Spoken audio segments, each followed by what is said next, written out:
please stand for the pledge in a moment of silence. I pledge allegiance to the flag of the United States of America and to the republic for which it stands, one nation, under God, indivisible, with liberty and justice for all. Thank you.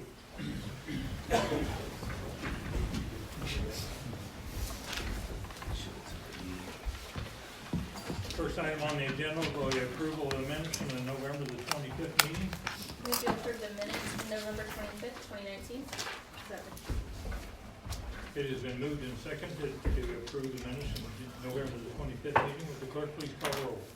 Adams? Yes. Cahart? Yes. Malat? Yes. Shriver? Yes. Stites? Yes.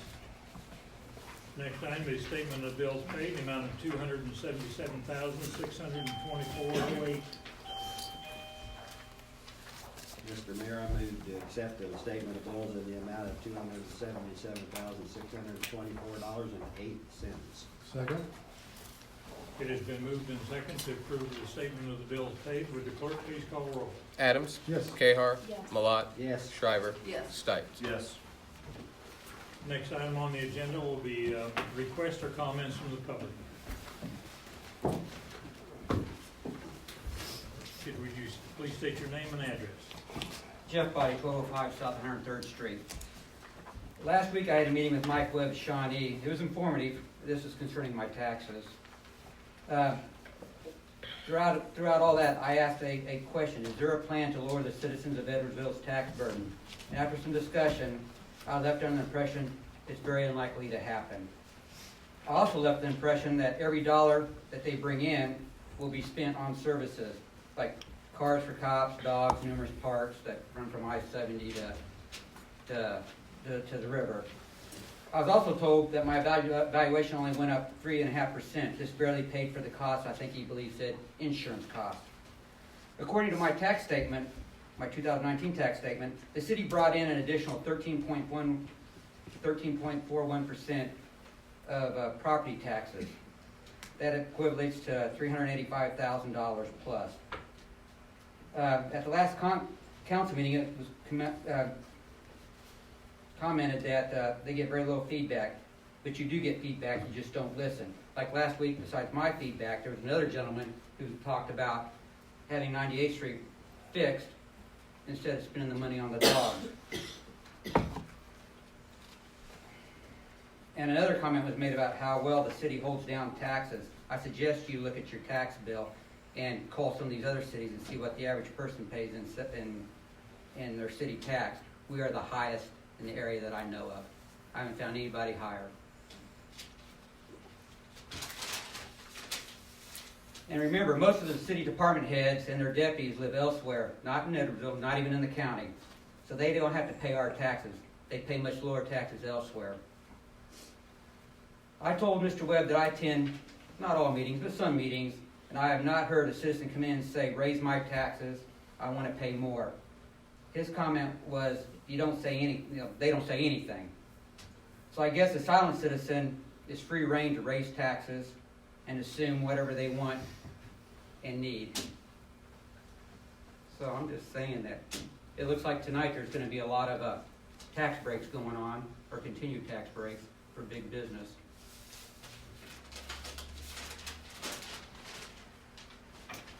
Mayor, I would just note that I did meet with Mr. Vadi, and I thought we'd had a fairly good meeting. Don't know that I would concur with everything, but understand his frustrations and tried to address the questions at hand. Thank you. Are there any others? Please state your name and address. You have 3 minutes. Yeah, Rick Bain, 10109 Steel Road. I was just inquiring about the status of the quiet zoning proposed for Edwardsville. Would you like me to just give a brief update? So it is still proceeding with the unified government. At this point, I think they are still finalizing with the railroad itself on an agreement, and I believe they still have an outstanding signature with the city of Bonner Springs. We've approved everything from our side. And in addition to the quiet zone itself, we plan to make the improvements to 4th Street, north and south of the quiet zone. So basically, we have everything in place. I know the UG is still working Well, I didn't know, on that. I didn't Yeah. know they even proposed one, that's why I came to the meeting and Yeah. talked to the gentleman up there, he told me they'd already done it. Yeah, I so just we're, wanted- it's still moving forward. Okay, The that's last, I think the last, they're looking at probably putting it out to bid probably right after the first of the year. Is that what you understand? Well, So that sounds great. they were hoping to do it in November. They didn't get it done, so I think it's first of the Thank year. you. Yes, sir.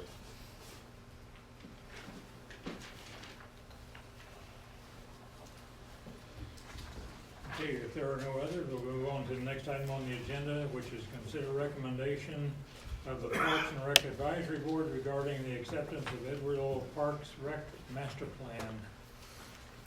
Mr. Mayor, members of council, you had requested made the motion to table final action on this item until such time Public Policy Management Center staff could come and address some of your concerns. We passed on those notes from the last meeting to our guest Matt Stiles from WSU, and with that, I'm just going to turn it over to him. Thank you for the opportunity to come here again. Sorry that I was unable to attend your previous meeting. I had a stomach flu and I didn't want to pass it on to anybody. But I'm happy to be here today, and I reviewed the tape of your last meeting. I think Zach did a great job of kind of walking through the plan. I've got kind of a presentation. If there's anything in there that you've already seen and don't feel like we need to spend time on, be happy to skip on over it. I did take all of the notes that I was given, and I watched again the meeting, so I think I have kind of an understanding and hopefully can answer some questions that you had about it in the process when we discussed tonight. So just to give you an idea of what the process was like, we had a pretty robust community engagement process. We had over 250 people. We had focus groups, resident-led focus groups, a community survey, and some event engagements, including we were at Autumn Fest and the bingo night over at Edwardsville Elementary School. Got a lot of great feedback. I can tell you if you did everything that the Edwardsville school children wanted, you'd have a giant slide, you'd be set. Good to go. So if you want to do a giant slide, go for it. That sounds pretty good. We also did a needs assessment, so we looked at all the pros, or the strengths, your weaknesses, your opportunities and your threats for the area and your existing infrastructure. All that's included in your draft. And we can stop and go through any of the draft items. I know you have a copy of it in front of you. We worked with the Parks Board. Ms. Schreiber was on that. She served as kind of the council liaison, I think, in that process too. So we've had a pretty good discussion. We've had several meetings with them to kind of work through this, and you've had a chance to do it. And now we're here for you to have one last look at it before it goes forward, and you can kind of make the final approval. Anytime we do a report like this, we talk about influencing factors. This is sort of a demographic research that we do for all of our projects, just to kind of give you an idea of what's going on in your community. So you've got some really interesting things. I just pulled some highlights out of it. The whole thing is in there in the report. Some of the interesting things is you've got this big growing demographic here. From 2010 to 2017, you grew 40% in this demographic of under 19. That's awesome. You have a huge group of people that's kind of the heart of a recreation program. And when we talked to the community, they were very, very positive about your youth sports programs. That was like the top thing. They all were very complimentary. And you can see in the other end, you've kind of got a little bit of a dwindling population in the 65 category. You've got the standard shape we'd expect to see. On top of that, you've got a really interesting racial demographic breakdown in Edwardsville, so you have a lot higher minority populations than you would see in other parts of the state. Maybe not so much in this metropolitan area, but you'll have a fairly high African American population, fairly high Hispanic population, so that brings a unique set of interesting issues to the table as well. You've got a little bit of a decline through this middle chunk, but that's okay. I think that feels pretty steady to us. The actual percentages aren't too bad. So we did a population projection for you. We do this with all of our clients as well, and you can see it looks like a pretty severe curve here, but it's really not when you break it down because the scale is such. It looks like you've got this rocketing growth, but it's really not. It's only a couple percentage points, and when you compare that with what we projected for Wyandotte County, Wyandotte County is projected to grow until about 2035 and then actually start to decline, whereas your neighbors to the south in Johnson County have exponential growth, and that's where most of the growth in this area is. So with you in your position, it's a little bit of a unique situation. We didn't know exactly how to project you out because we didn't know how much of it was more reflective of Wyandotte County and how much of it would be more reflective of, say, Johnson County.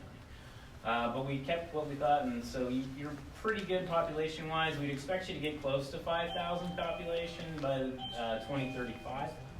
So that's kind of a higher growth scenario based on kind of historical trends and everything that we've seen. So that's kind of where we project you to be at. Slow and steady. The poverty one, this was an interesting one. It was brought up in the at the last meeting. I thought this was really interesting. So when we looked at your poverty rates from 2013 to 2017, so this is only a 4-year period, you went from 6.5% all the way up to 12%. That's a pretty substantial jump. That doesn't mean that you're in bad shape comparatively. We broke out the county as well. So, Wyandotte County is sitting at 21%, a little over 20%.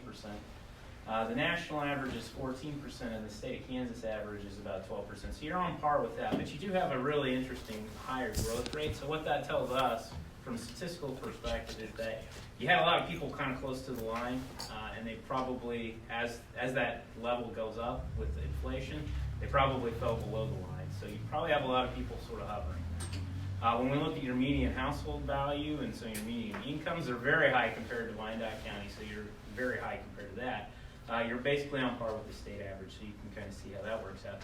It's an interesting community. You've got a really interesting community. I would describe it as very blue collar based on some of the educational attainments, some of the occupations. Statistically speaking, you don't have an issue with transportation. Everybody reported, I don't think I've ever seen it, it was 100% had access to a car. That's pretty rare, especially when you have a poverty level that's in that national average range. But everybody on the census data indicated that they had access to a vehicle. So it's really interesting kind of demographic for you. So when we looked at sort of the plan recommendations, we broke it down in 4 main areas: programming, connectivity, communications, and build space.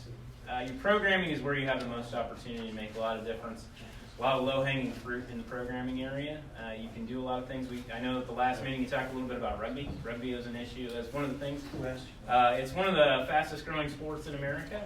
We have a lot of decline in team sports, but health and wellness and rugby and basketball actually are some of the group sports that are on the rise. So you have an opportunity in this area because there's not really any cities organizing intramural rugby teams, but there are a lot of rugby intramural teams in the area. So this has been something that's been going on for a long time, especially in college level. We see a lot of intramural rugby teams in that kind of mid-teens to mid-20s range. So there's a lot of opportunity there. We've seen a few mostly club-style teams built up in the Wichita metro area. There's also a lot of those in Oklahoma City area. So it's kind of a growing sport.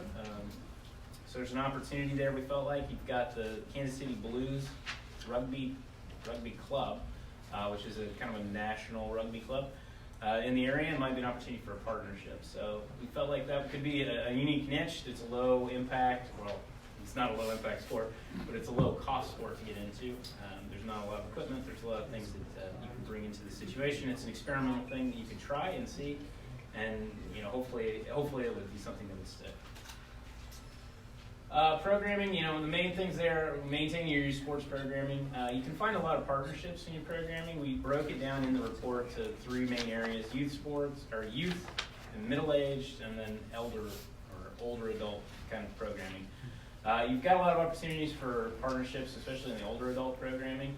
The K-State Research and Extension provides a lot of those things. We met some of those people when we were doing our community engagement. We've got a few contacts there we can pass on to help kind of build those bridges for you. But they seem more than interested to provide gardening classes, senior education, digital literacy classes.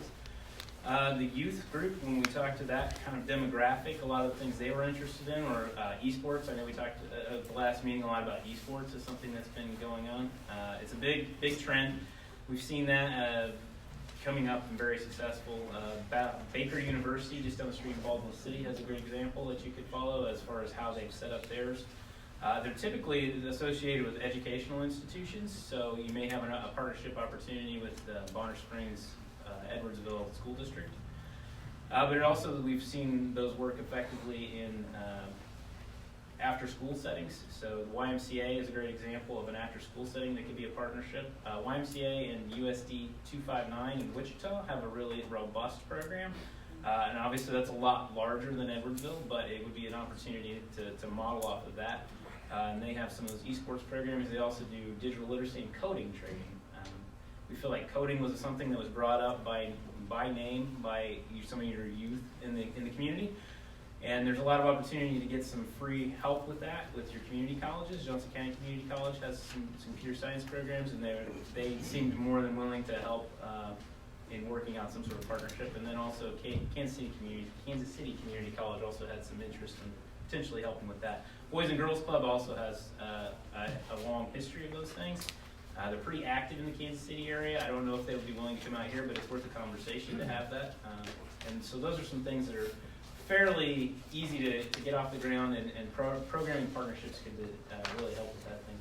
Multi-generational programming was something we heard a lot. So movie night, that was a pretty simple one. I think you guys talked about that at the last meeting as well. That's an easy one. You can have that in your existing facility. It's low cost, but it's something that was identified and favored pretty heavily when we had our community engagements. Adult programming, again, you can do things like sports programming. The rugby leagues, 3-on-3 basketball is something that came up quite a bit. So there's some opportunities there to just do kind of casual sports for those people like myself who aren't maybe in the best of shape but still want to get out there and compete a little bit. So there's some opportunities there. Again, with program experimentation is going to be the key. You're going to have to make some commitments to do some low-cost experiments to see what is going to be reactive to the community. We felt like the coding things, esports, potentially rugby, and some of those other low-cost things with your partnerships would be a great opportunity to kind of kick that going. The one recommendation we did make, you'll find in the plan, is that if you're going to continue doing investments in programming, you're going to need to look at adding an additional staff member to do that. Your current staff does not have the capacity to be super effective in programming. We felt like that if you were going to make that commitment, you'd want to do that as a full-time position and split their programming and communications to make those two really effective. That was probably the biggest recommendation from that area. Connectivity was something we heard a lot. There's a division between, of course, you have the highway and the railroad that split the town, and so we heard a lot of comments about, a lot of the built amenities are south of the highway, which is true. And I don't think that when the community was planned and built, that was something that was thought about particularly. When we looked at your right-of-ways, there's not a lot of right-of-way or opportunities to build trails, parks, at least in the most obvious places that we would think. There may be some more, but you need to do a little bit more looking at that. Activating the river area, I know there's a couple questions about that at the last meeting. So activating the river area, what we mean by that is just providing a better access point. It doesn't necessarily mean that you need to have more programming, or you need to invest in a bunch of canoes or things to rent. But it could be as simple as expanding your current boat dock to allow for fishing, or some sort of activities down there to beautify it a little bit and make it a little bit more easy to access. Right now, it's not the easiest thing in the world to access. It's kind of tucked away. That whole park, Riverfront Park, is kind of that way anyway. So making some investments in that, and you can beautify that area and activate that area and make it more attractive for use. We recommend talking to the Friends of the Call, which is a not-for-profit group that supports the river from here, basically from Lawrence to here. They do some really cool programming. They do a Breweries of the Call festival, where they take people down the river and they stop at microbreweries. And with a new microbrewery, a fairly new microbrewery in town, it might be an opportunity to bring them in and kind of connect those two things. And then there's always an opportunity to have rentals or paddle boats or things like that. But we'd recommend that you talk to a for-profit organization, maybe do a partnership with them. We don't want you to get in the boat rental business. We don't think that's a very profitable thing or a good line for a rec program and where it's at right now for you. But there could be an opportunity for somebody to invest in that and make those changes for you, and so you can have that amenity and not cost you anything except giving them access. Any questions about connectivity? No? Okay, communications was something. You've done a lot better with that. I will give you credit for doing a lot better. That's gotten a lot better based on what the comments were that we heard, but there's still some room for improvement. So what you need to do is what we're recommending doing is building a brand specific for the recreation and kind of building out that. There's a preference based on our feedback for digital communication. So people like Facebook, they like direct email, they like text if possible for updates on those things. Now, I'll be the first to tell you that if you have information, you want to get it out, it doesn't matter how much you do. Some people just are going to tell you they didn't know. but that doesn't mean you can't, you gotta stop. So having the most platforms and trying to promote it in most ways, including doing some targeted mailing, we would suggest moving into some of that. I'm not saying you mail something to everybody in town, but if you have people opt into a list that prefer that type of communication, you can get more direct mailing to them. Also working with the senior facilities you have in your community, they were very receptive to being more involved, but just didn't feel like they were connected. So having some more direct communication with them, and there are going to be people who like the paper press. They're going to be preference for paper. That's just going to be how it is. So having maybe some flyers or some recreational guides to go to them, that would be a good opportunity there, and I think that'd be money well spent for you. As far as implementation, I know there was some discussion about implementation. There's an implementation in Table 22, and that's mostly for the built environment things, but for these 3 recommendations, these are scalable as well. We recommend starting slow and then working your way through. We would be more than happy to give you more detail on how you would do some of those things. A lot of times when we do these plans, we don't like to box in staff members or the city itself. So we don't have a lot of the context for what your community really likes or what the financial situation is in some cases or what your preferences are. I've just met most of you, so I couldn't tell you what exactly I would recommend for some of those things. But if you're interested in having more depth in that, we'll be more than happy to fill in some more of those things. The build space, so what we did with the build space, we talked a lot about Edwardsville Park. You've done some drawings for Edwardsville Park back in 2017, so we didn't reinvent the wheel with that. There's some definite things you need to look at doing, improving drainage, the support things there. The concession stand is not in good shape, it needs to be reworked. The bathrooms are not in great shape. The shelter building is large, but maybe not as functional as it could be. We didn't do a full look at it, but we were told maybe the roof has some issues too. So those things are some of the issues we talked about there. Edwardsville Hub Park is the property around the community center, which we understand that you're in discussions with the mobile home park to potentially acquire. I understand there's some issues with the potential, there's a storage facility there that shares the parking lot with the community center. For our rendering, we just kept it there. We think you can work around that, and if that is beneficial to the trailer park and facilitates that, we would recommend keeping it. I don't think it's going to be an issue. Riverfront Park, we have some drawings and conceptual for that. And then we talked about Project Green in the sports complex. We did a mock-up for that. There's potential there. Now with that project, the way I understand it, isn't moving forward, but that layout could potentially still be utilized for some other space in town if you found another piece of property. Right now, we felt like you have adequate facility for what you need. You do need to make some modifications at Edwardsville Park to add more soccer space is kind of what we came to the conclusion of, and potentially another diamond. At least that's what the staff would like to see. But you have adequate space for what you're doing now. But if you want to do an expansion project, this is a potential option. So this is Riverfront Park. This is what we're talking about for that. So here's kind of the boat ramp goes down through here. We proposed 3 basic divided dog parks. That was something we heard a lot about. Very, very popular thing. Dog parks, they're not as easy as some people think to just throw up a fence and kind of go. But they can be kind of scaled up and down depending on what kind of amenities you have. We've seen a lot of successful communities do these without actually having the city support at all. So private businesses have done it, or private citizens have done these. City of Mountain Ridge just completed one that was completely funded by a group of concerned citizens that felt like they needed to have a dog park. So they fundraised, they did it all themselves. The city donated the property, they put all the labor and all the facilities in themselves. That's a town of 2,100 people in the middle of Kansas on 135. So that's an example of one there. City of Heston, same thing, just down the street actually from them. It was a city project, but they utilized a piece of city property that was right next to their wastewater treatment facility. Maybe not the funnest place to go for a dog park, but it was a really low cost and inexpensive way to do that. They put in some agility things at that park, so that was an interesting use of public space. In discussion with them, they cost them less than $50,000 to complete that project. So it can be scaled up and down, and again, that's a town of 2,400.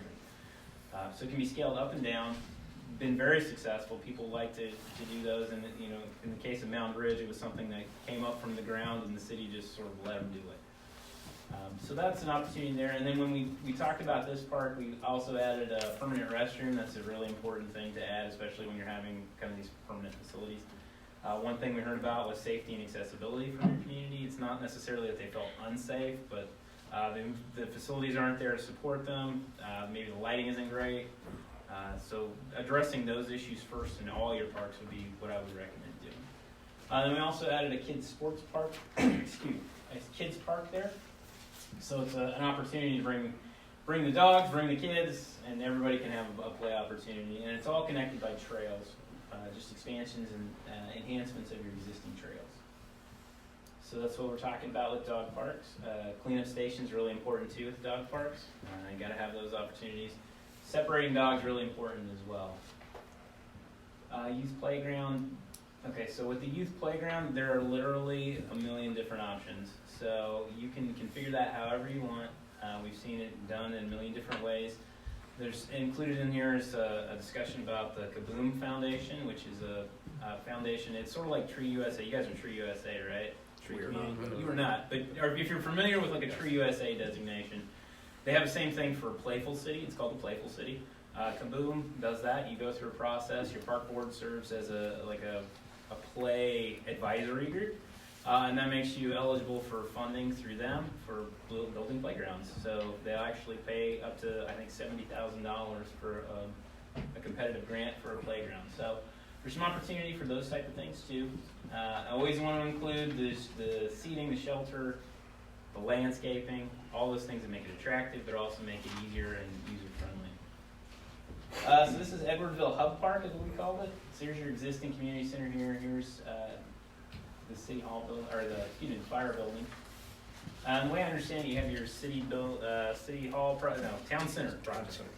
Town center project. So this works really well with that. We felt like when we talked about kind of the synergy you could have there. And this is the existing thing, the existing storage park for the mobile home park that we left there. So what we advise, obviously, you have to be able to acquire the property before you can make any enhancements on this property. So what we advise in the first year is to talk about maybe expanding onto the community center to provide some indoor-outdoor space, a covered patio on the west side of the building. That could increase the functionality and provide you a jumping-off point for other things in the park. So there's that community pavilion. Obviously, it can look however you want. It can go all the way up to something architectural like this, which is going to be a lot more money, or something simple as that. But it can expand the use of your facility. And it creates a great gathering point and jumping-off point. Youth playground is something we advised again on here. Natural spray park. So we had a lot of comments. A lot of people wanted a pool, but we said that's a terrible idea because pools are a black hole. You will never financially, it's not a good idea.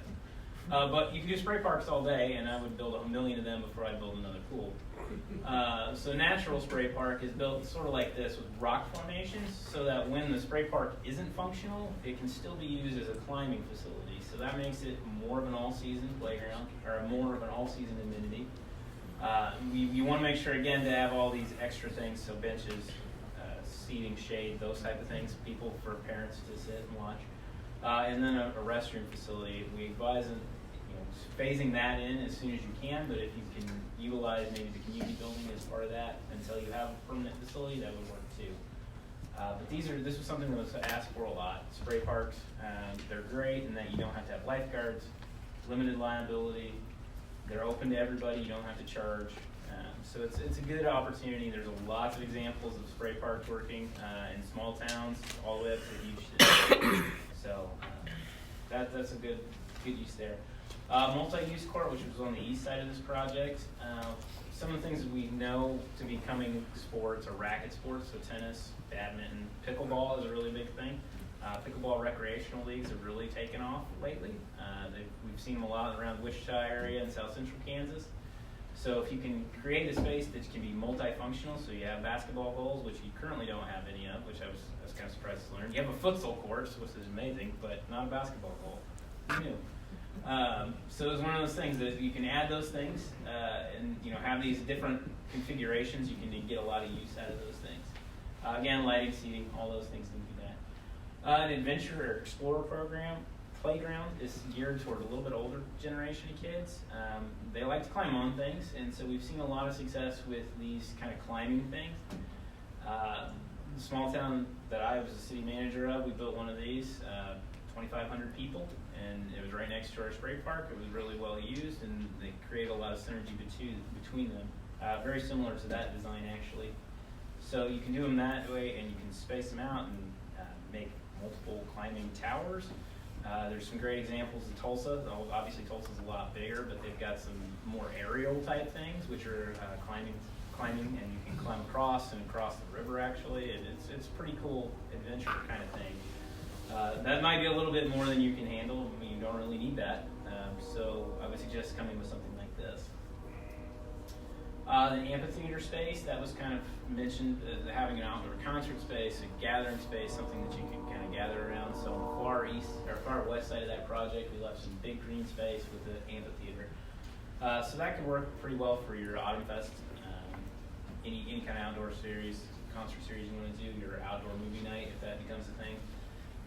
So you just need a little bit of landscaping, and again, it can be. This is in Colorado in the Colorado Springs area, so it's pretty nice, and obviously in the mountains, but it can be something simple as that as well. So we put it on the east side to reduce the noise for the property. Originally, we were thinking, or on the west side, we were originally thinking about putting on the east side, but felt like it was too close to the homes on that side of the town.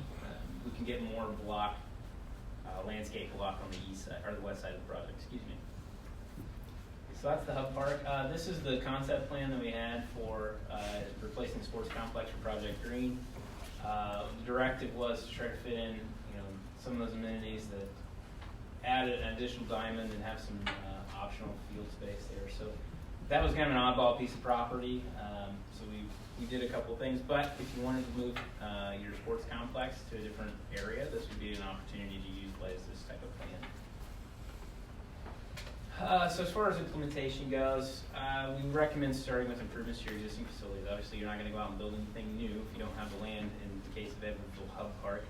But you've got some great steps that you can do for just incremental things. And improving the community center is one thing. I know you've got internet down there now, so it might be an opportunity to do the esports thing, and those can be pretty successful. I think Turner Recreation was mentioned that they had a similar type thing at, they have a Madden tournament, so if you know what Madden is, it's football. So a couple Xbox, couple consoles, and some TV screens, and a little bit of internet, and you can make something like that happen. I think you're going to get a really positive response from that. So that's a pretty low cost investment. You can probably even, when we were discussing at the Parks Board, the people volunteered to bring their own systems in. So you may not even have to invest in purchasing systems if you can get people to bring in their own. So focus on increasing lighting, safety, and accessibility things first. So this is going to be just implementing things on your trails. You've got a lot of people love your trails. They love the trail system. They don't like that there's no benches. They don't like that there's no shade in certain parts. So there's no tree cover. The lighting's not great. So you can add some things there, make it a little bit more functional now. That's a good investment. That's low-hanging fruit that shows that you're moving forward on this plan. So those are easy things for you to do right away. As far as funding streams to consider, there's a lot of different ways to skin that cat. Impact fees, I know actually Mike mentioned something that I thought was pretty innovative about using impact fees, and instead of a full tax abatement, maybe somebody makes a donation to a community foundation which supports your parks. So that's a really interesting idea. We hadn't heard that before, so I thought it was a really, really interesting idea. We've seen, and this is going to sound weird, but library models tend to work for these type of things too. So a Friends of the Library group is a nonprofit group that raises money for a library. There's nothing that says you couldn't have a Friends of the Park group that can do that too. So if you have some passionate people about trails, parks, things in this area, that could be a not-for-profit way to raise money. You have a lot of big corporate people in town, but they don't like to give money to the city. They feel like that's looks like paying taxes, right? But they'll be more than happy to write a check to donate to a 501c3, which is a charitable donation for them. So having a way to do that would be a way that you could potentially move forward on some of this project. Additional recreation fees, I don't know that I would recommend that terribly. Trying to make those low cost as possible, considering the jump in the poverty rate and kind of the demographics of the community, I would say that you wouldn't want to go too heavily into that. But you could certainly look at a utility fee or something associated with those. We've seen some communities who've used utility fees. If I go back to Mound Ridge is a good example. They're actually paying their portion of a matching grant from the USDA for a new pool with a fee that they've added to their utility bills. It's an option, a little unorthodox, but it's an option. So those are type of things. Again, the city staff is going to have a lot better idea of where those monies could be generated and how those things could be allocated, the how of how that gets implemented. So we would defer to their knowledge of the situation a little bit more on that. Then we would make a recommendation. The larger capital improvement things, I don't know how you avoid financing on some of those things if you're going to get into a really big project, unless you've got a lot of money sitting there, which I don't know. No, okay, fair enough. So financing is probably an option. I know there are a lot of communities. I'm one of those. I was a city manager. I get it. Completely debt averse. I would never recommend that. Just as practice, kind of a pay as you go, only when needed type of thing. I find that most councils are kind of that way too. But if you want to get into that and you have a huge groundswell of support for some of these recreational amenities, I think you can make some pretty positive investments, and you can point to this and say, look, we've heard from the community and these are things that you would like to see. So that's kind of the implementation piece. Another key piece about this is going to be communication. Letting people know that you heard them is really, closing that loop is really important in any of these processes. Just letting them know that you heard them, that these are the things we heard, and here's kind of how we're going to proceed. Taking it slow, low-cost experimentation, particularly in programming, is a good way to start with that. But communicate that. Make sure that they know that they were heard and that you're doing something moving forward. So that's some of the best advice. Now, questions. Are there things you want to ask about? So and I appreciate everything that was put into it, for sure. There's not one thing that is laid out for north of K32. Yeah, well, we mentioned some issues with maybe adding some additional walking trails and connectivity that way. You've got the issue of crossing the highway and connecting it. Most of your built amenities are here now. So if you're going to do some more planning, I think you could incorporate some of those things. We did mention working more with the school, elementary school up there, as potentially an opportunity to provide more programming there. But as far as being able to get in there, you're going to have to do a lot of land acquisition and find some space.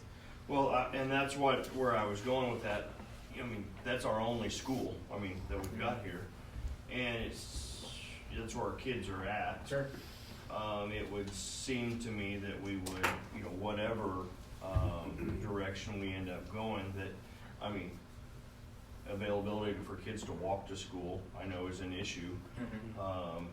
Whether it's trails or sidewalks, but I don't know. I understand that most of our population is south of K32, but our kids go to school north of K32, and I don't know. It's a problem. Yeah, for I sure. agree. But I would think that I'd like to think of ways that we can have the kids that go to school have opportunities to do things north of K32. Sure. Yeah, and we talked about with an after-school programming, having them either host it at the school. That kind of makes natural sense to host it at the school because you're exactly right. They go to school there, so it'd be something that you could potentially host there. And utilizing that school facility, because we didn't see a lot of opportunities for you to build up there, new amenities. Unless you go vertical. Yeah, you're going to have to go vertical, which gets expensive. So it's going to be an issue of being able to find a place. But I think where your best luck is going to be partnering with the school district to see if you can utilize. You already utilize their facilities for basketball, right? So maybe you can utilize some more of their facilities, host more events there, and then we also discussed potentially shuttling people, which is never fun, but it could be a potential opportunity there too. And one of the recommendations we did talk about in connectivity is finding opportunities for more, exactly what you're saying, more trails or more sidewalks. It doesn't appear from looking on the outside that was really a consideration when those were platted, and they weren't required, obviously, or else they'd be there now.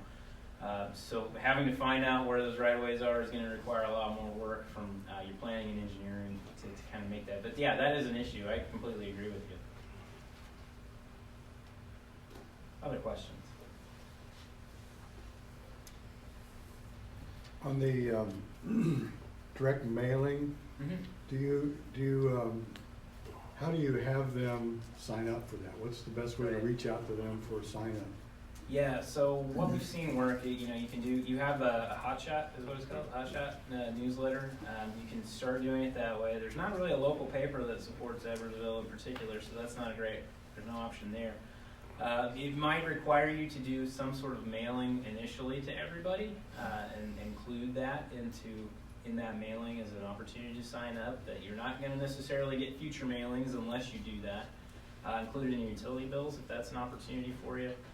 And then, blast it out as much as possible with your communication channels that you're using now. Like I said, you're doing a lot better based on what we heard. So that word could get out there, but it's going to be a situation where you may have to bite the bullet and send it out to everybody at least once to kind of get that word out.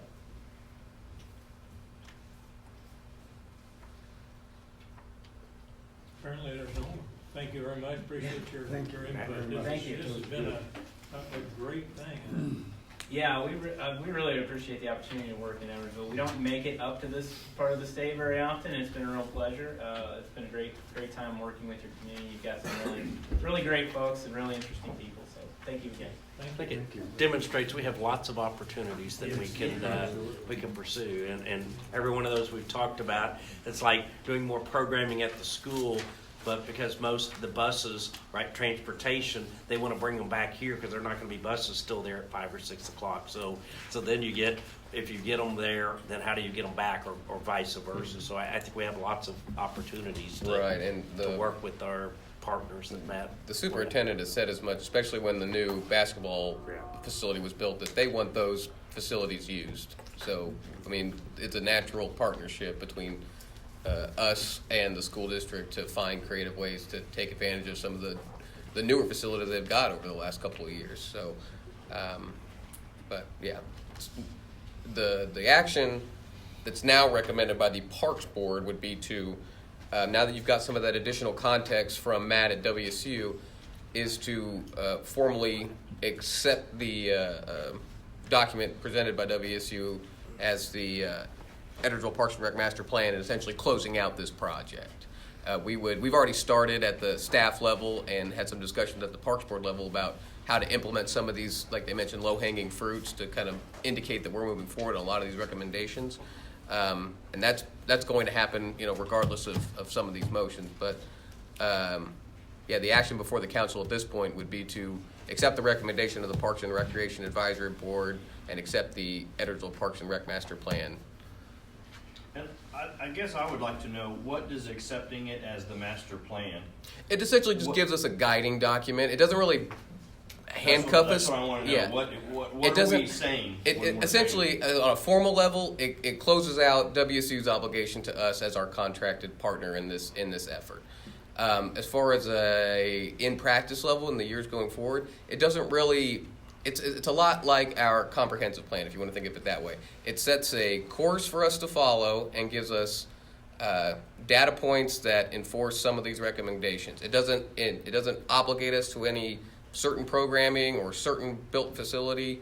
It's really just we've gone through the effort of gathering this, of partnering with WSU to gather this data and do this community engagement to give us a path forward. So the act in accepting it would be kind of a admission that this is what, based on the feedback that we've got, a kind of the guidelines and parameters that the Parks Board is going to be using as they develop policies and recommendations for future programming or future facilities or what have you. So, and they can go outside the four corners of this. Oh, of course, master plan yes. Mm-hmm. Without asking. Correct. Yes. Mm-hmm. So I would think of it really, any of these kind of master plans are really, in a way, an extension of the comprehensive plan, right? So our comprehensive plan doesn't necessarily have a parks component per se. We talk about green space, but if somebody came in, things like trails, parks, this access abilities, it gives us some ability to work with whoever and say, hey, these are some things that were recognized, identified. When we're talking to, if we're talking to people along the river, it's something to say, we recognize the need for river access and trails along there, and our community recognizes it. It doesn't mean an absolute, but it gives, and as we come back to the council, to you as a body, and and we're looking at budgets and dollars and cents, right? Because every one of these things has some dollar associated, whether it's this one or something else, it hopefully helps us prioritize those discussions based on, if I come in here and say, I think we ought to go build a brand new indoor recreational facility that's going to house all these things and it's $50 million, y'all might look and go, where's that in this master plan? And I'm going to have to go, well, it's not really in the master plan. And you're probably going to say, well, maybe that's not such a great idea, but what happened to building trails? I thought that was our focus. So that's really, it's a guiding document. Got it. My last question is, of the people polled or talked to or responded, do you know the percentage that participated north of K32 versus south? No, I don't. Is there a way to get that back to us, or was that data even collected? I don't think that data would, I would have to check, but I don't think that we've got that specific a data. I would have to do a little bit of checking though. If you would. Yeah, and please. then reach back. Yeah, I think that would be kind of a useful something to know if 98% of the people that responded were north of K32, and we do all of the projects south of K32. All right. Closing that loop is definitely Good point. different. That's true. It looks different. So. Good point. I would like to see as well, if it's possible, just the survey results. So how people responded, if there's maybe a chart to see what, the numbers with those preferences to see as we go forward where the interest. Yeah, the survey is going to be the only thing that we could really show you where that breakout is, if it's in there. But I can certainly give you those specific results. But for when we had, like, at the Autumn Fest, that was not a question we were asking, do you live north of K32 or south? So, we won't be able to give you information on that as far as where they're from there, but on the survey data, I can look and see that, but I can certainly give you a breakout. Thanks. Yeah, no problem. Thank you. Mr. Mayor, make a motion that we accept the recommendation of the Parks and Recreation Advisory Board and accept the Edwardsville Parks and Recreation Master Plan as developed by Wichita State University Public Policy Management Center. Second. It has been moved and seconded to adopt or accept the recommendation of the Parks and Recreation Advisory Board regarding acceptance of the Edwardsville Parks and Recreation Master Plan as presented. Would the clerk please call roll? Adams, Yes. Cahar, Yes. Malat, Yes. Shriver, Yes. Stites. Yes. Okay, next item on the agenda, we'll hear a presentation regarding the development of the Town Center project. Thank you, Mayor and members of the City Council. This is really just an update item for you. I would like to note that with us this evening, we have Show Ray Hershey with Arc Images right here. Darren Ammon back behind her, that's with Bartlett and West, and Dave Anderson that you know from KBS, which has been our partners in this project. So again, tonight, it's really just to give you some where we're at. We've had several people say, oh, the buildings are gone and there's dirt out there. What's going on? So we thought it was just a good idea, a good time as we get to the year end to kind of bring everybody up to date. So again, a little bit taking a history lesson here. As you know, this strip center was basically constructed in the 1970s. It was really kind of part of a town master plan by, I believe it was Greeley Gas. And so you had the mobile home park, you had the kind of commerce center, and you had the senior living housing and some residential housing. It was all built almost what we talk about new urbanism today of, how do we recreate our communities kind of in these all stages of life. Well, we really had that here in the 1970s. Later on, and make sure I get this right, we built the fire station down here in 1989. It was really the last probably new building, so to speak, built down there. And in 2017, we brought in the office trailers where we housed the chief and deputy chief and some other materials, which is not shown on this aerial, but it's right here where we used to park cars or park the firefighters park. They now park in the main lot. we have owned, and I can't tell you all the history of when we acquired, but basically we've owned this southern half of the property, and the north half of the property was owned by private individuals, changed over time, but the most recent person owned that as a company where he provided cutters and slicers and things for the grocery store industry. As we know, this used to be the old grocery store here. There was some retail, there was Mac's Place and a couple of restaurants. In 2014, we added the Leawood Police Station that we acquired for free and relocated down here, which, as you know, is 5 portable buildings that were put together to make into an office facility. And then most recently, in July of 2018, we did acquire the north half of the property. And so we were sitting there at that point, and we said, well, where do we go next? And so we've done a number of things. One of the first things we did back in 2018 was really look at our facilities. I mean, I think everybody knew we had limited space, we had older buildings, we had our limitations, but we needed to put something around that we could work from, and we created a facility study that was brought back to you all back in May of 2018. That was done by Arc Images. Following that, somewhat based on some of those early discussions, we were able to engage KBS and David Anderson, and we entered into a letter of intent with them to take this concept of, is there a way to have a kind of a public-private relationship here so that this overall property can be used for the public purposes that it's used for now and help continue to drive traffic here, but there needed to be a private component, and whether that's office, multifamily, retail, restaurants, but you know, was it even possible? KBS spent a little bit of time.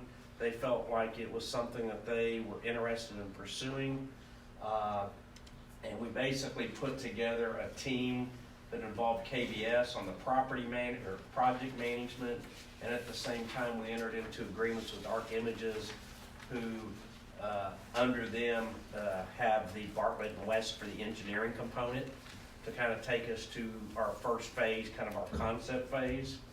We also, during this part, when we entered into the agreement with KBS, we authorized being able to work with a real estate company or a firm to help us understanding what that market was, who's out there, who can we go attach to bring forth.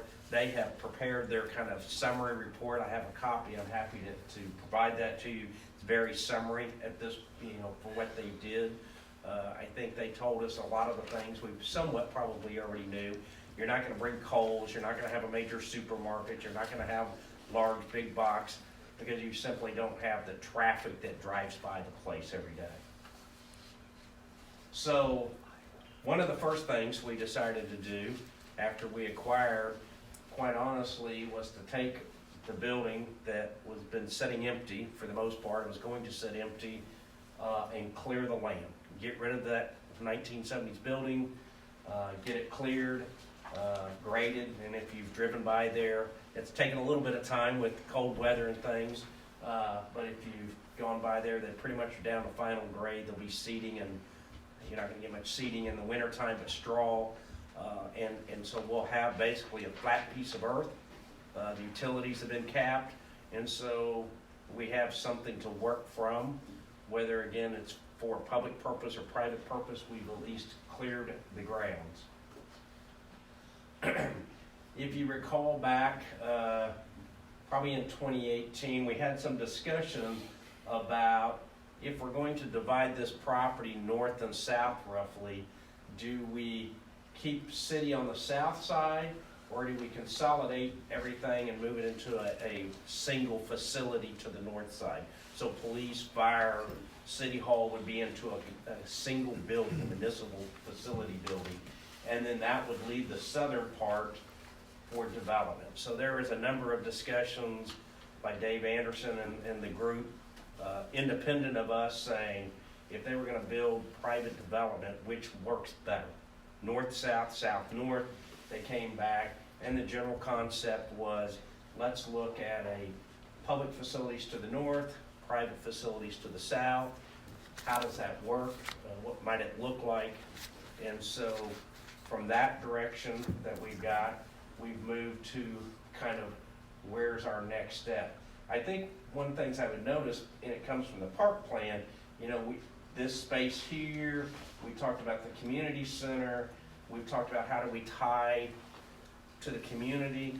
Many of those same concepts keep coming forth in the town center redevelopment project, right? Is in order for it to be successful, there has to be access, there has to be people want to walk, they want to get out, they want to participate.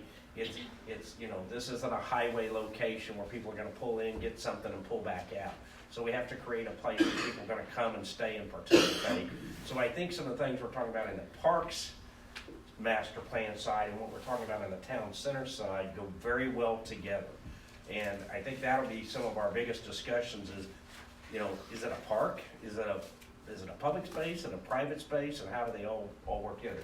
Because one of the things we heard in the Clemens thing was, well, what about wedding facility or, a facility, a rental type facility?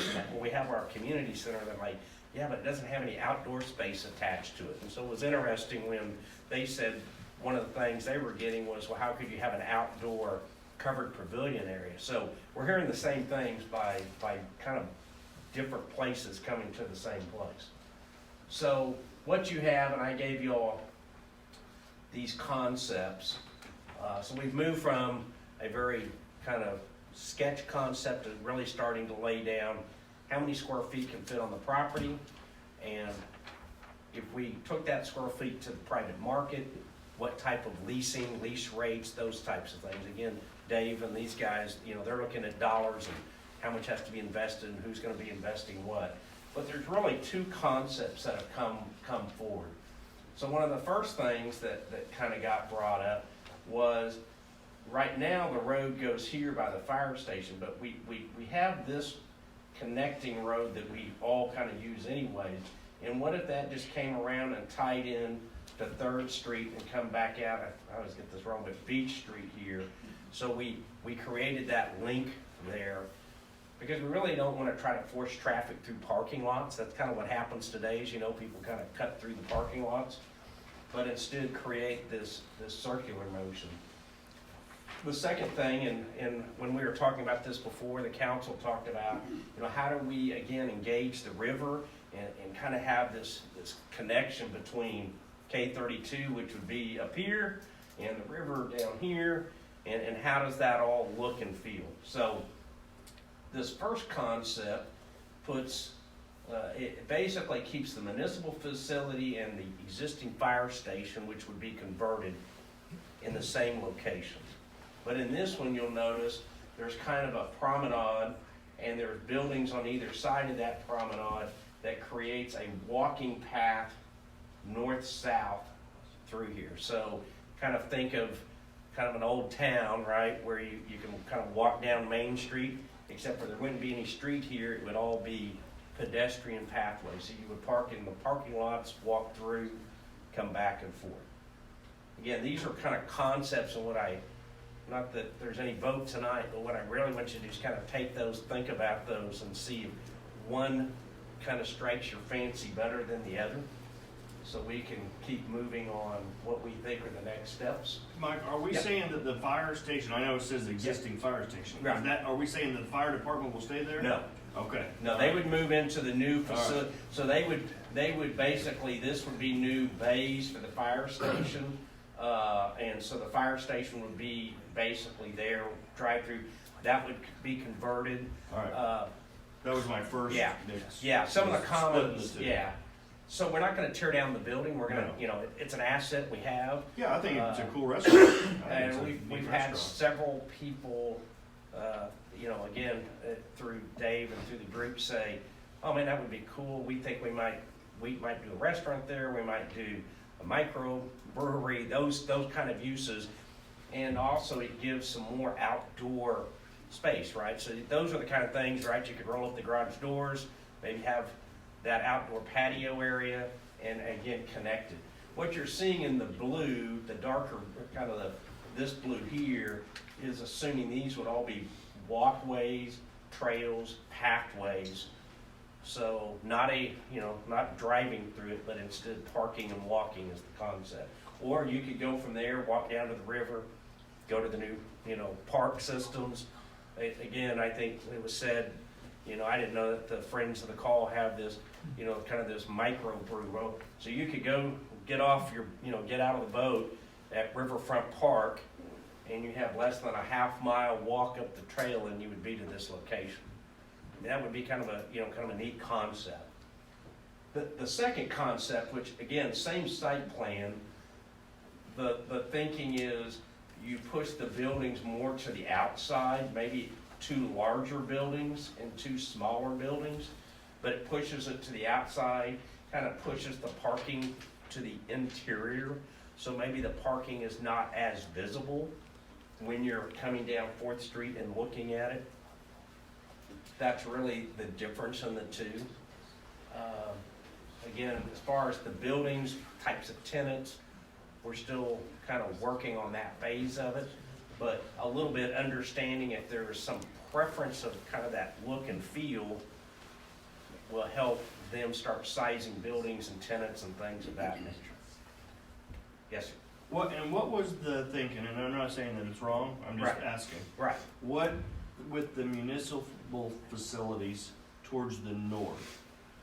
And I have a Right. thought on it. Is Right. why I'm asking. But what was when you first enter our town center? You're driving right into our police department and our fire department. Right. And I personally Yeah. don't think that's very inviting. I think that that type of stuff needs to be towards the rear, and that we have something inviting right up front, a Right. neat restaurant. That's me. The fountain that is Right. right there. That's my thought. I think, and if David, there's one, part of it I think was what drives traffic somewhat to the site right now. Mhm. It is municipal facilities, right? But we People don't have coming- anything else for them to drive Right, here for. right, that's true. But, I mean, they're not going to drive here to look at an empty lot. right, and it's always gonna, quite honestly, it's always gonna create something. The second thing was to try to keep it open towards the river, so if the focus is kind of the river and you're gonna have this other area that's gonna be park and park-related types of uses, it makes more sense for those all to intergate. So I've been maybe I've gone to the dog park and I wanna walk over to the ice cream store. I've been down, maybe you have that amphitheater and you wanna go to the restaurant, that they're better connection without putting the city facility between those things. That's Well, let me ask you generally this. the concept. Why does it have to be Right. one end or the other? Maybe the municipal facility is in the center, Right. and we're surrounding it something inviting when you Right. pull into town. Maybe Sure.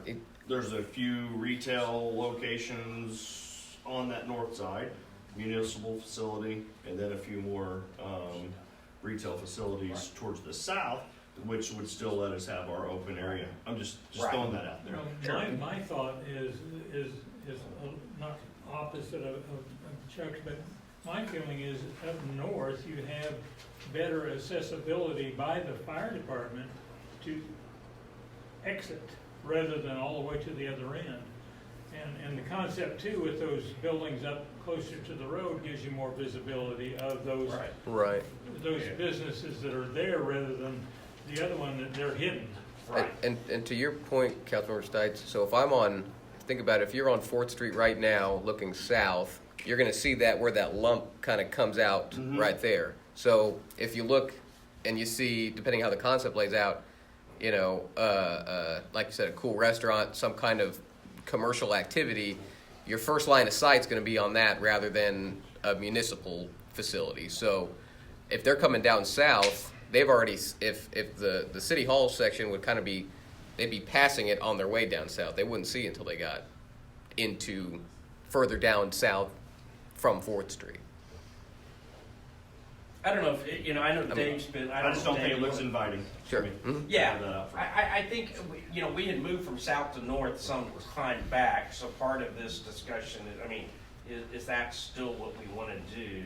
I think it's a good idea to have the retail close to the river so we can tie that in, but I do think Chuck's right in being very cautious in what you're seeing when you first pull in. Maybe put in a fountain, a clock, like some city structure, so that you're not coming into like the back of a building or cinder blocks or something funky like You know, like there's a parking lot here. This wouldn't have to be here. Again, these are we're at a very conceptual stage right now, right? So, I mean, we know general massing, you know, these buildings are showing to be, 7,000 to 8,000 square feet floor, 2 to 3 story buildings, that's kind of thought.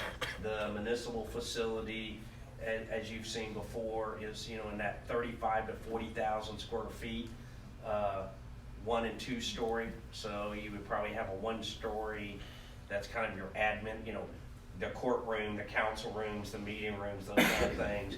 You would use 2 story for some of your office, fire and office types of space that, doesn't necessarily have active public engagement into the area. That's kind of the thought. So sometimes it's hard. I know we're looking at this from a kind of a top-down, 2-dimensional spacing, but yes, I mean, and my other inviting thinking into this area. Yeah, well, my other thinking on that too is if they drive in, like you're saying right now, that the main reason to drive in here right now, they're going to get to our municipal facility, and then they're not going to venture any farther south.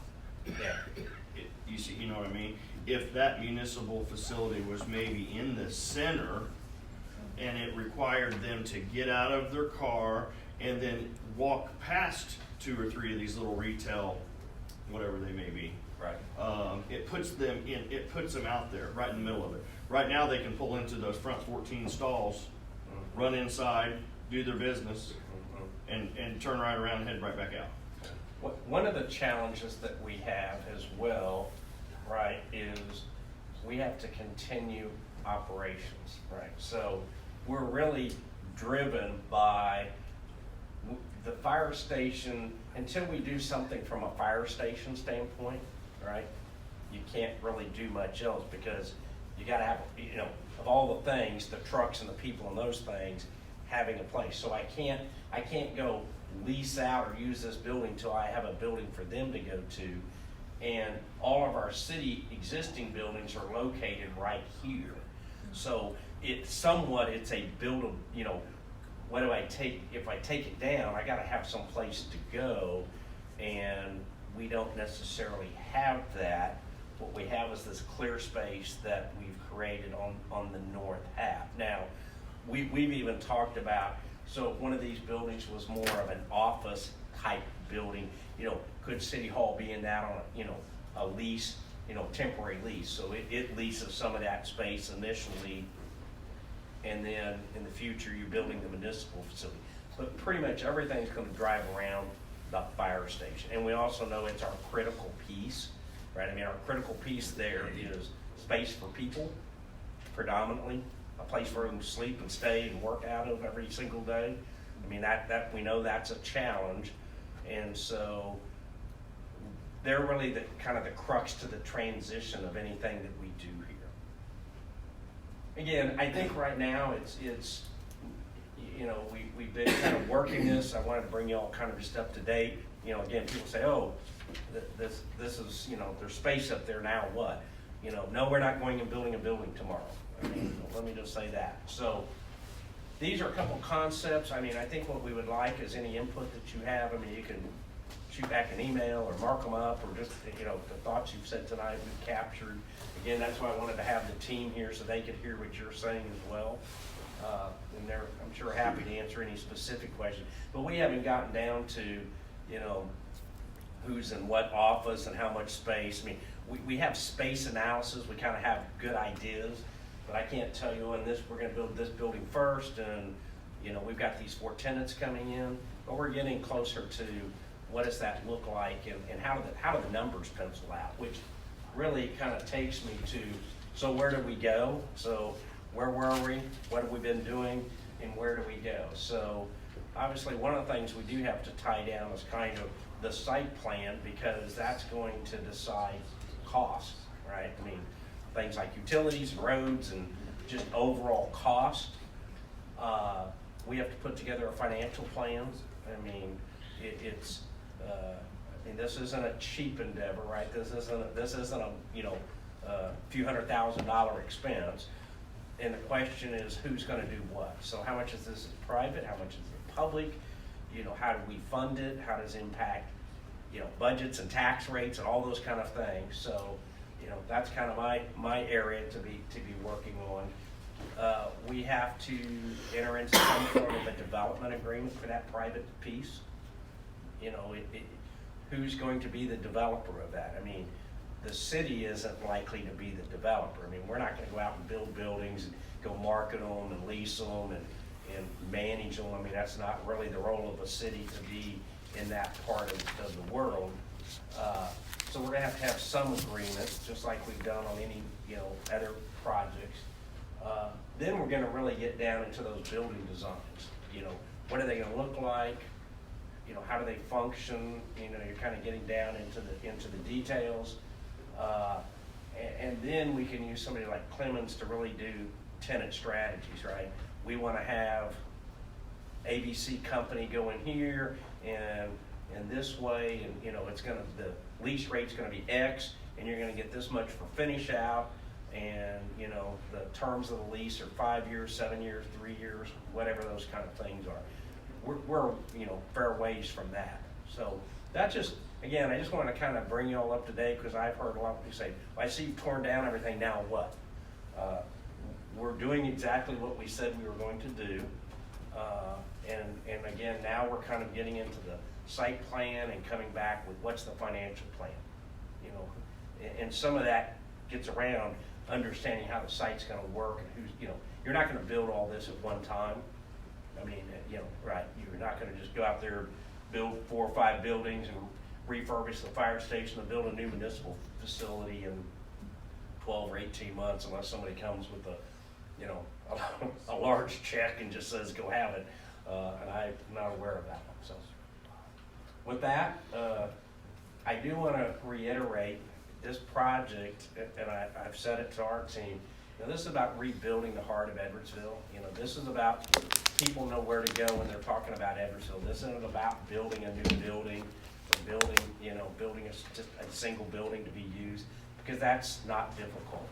But we want to really rebuild this heart, so when people say, I want to go to Edwardsville, we know where that place is and where they're going and what's going to happen and how they're going to interact. So with that, I will end that, sir, and Thank you, Mike. happy to answer questions as we go. I did have one, just a little input while you guys Sure, were making it. absolutely.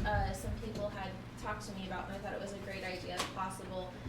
We already have a mini library at City Hall, which Right. I don't think a lot of our people know, but is helpful. But if we could add a couple of, with this new development, maybe a small computer lab or something where the kids can come in, or students or whoever, and have internet access and computers to do their work and homework would be really helpful for a lot of the folks down here. And we have talked about how do we do, you know, whether it's that, the post office, right? I mean, we all know the number one user of our post office, right, is the mobile home park, because that's where they all get their mail from. I mean, they're in and out. Not that others don't use it, but you know, the post office model has changed. You know, they don't build big post offices and you go in and do all your services, right? I mean, it's changed like everything else. Is there a way to engage the community college? I mean, I talked to Dr. Moser just very briefly, you know.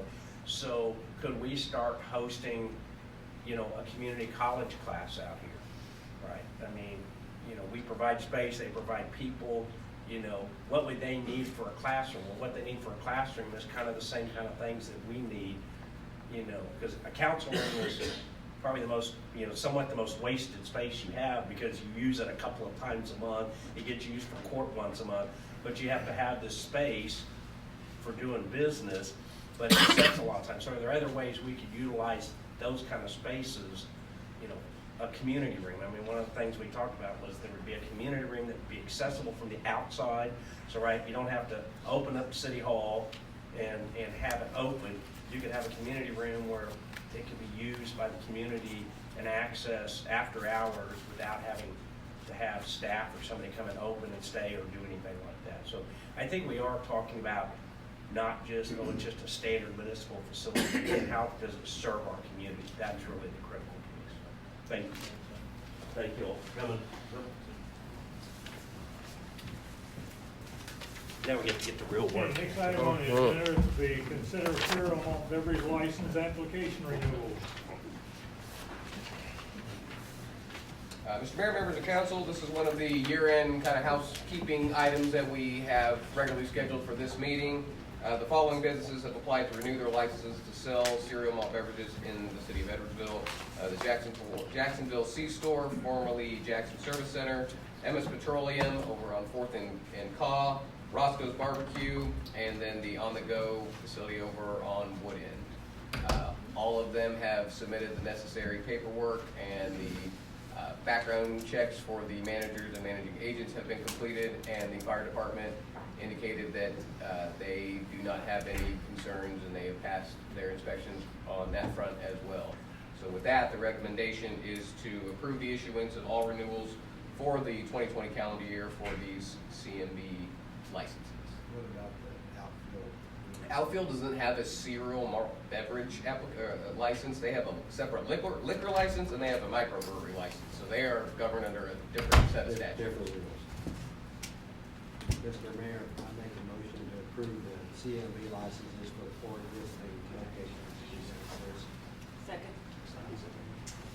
It has been moved and seconded to approve the cereal malt beverage license application renewals that have been presented.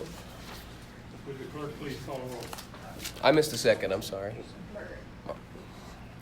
Adams, Yes. Cahar, Yes. Malat, Shriver, Yes. Stites. Yes.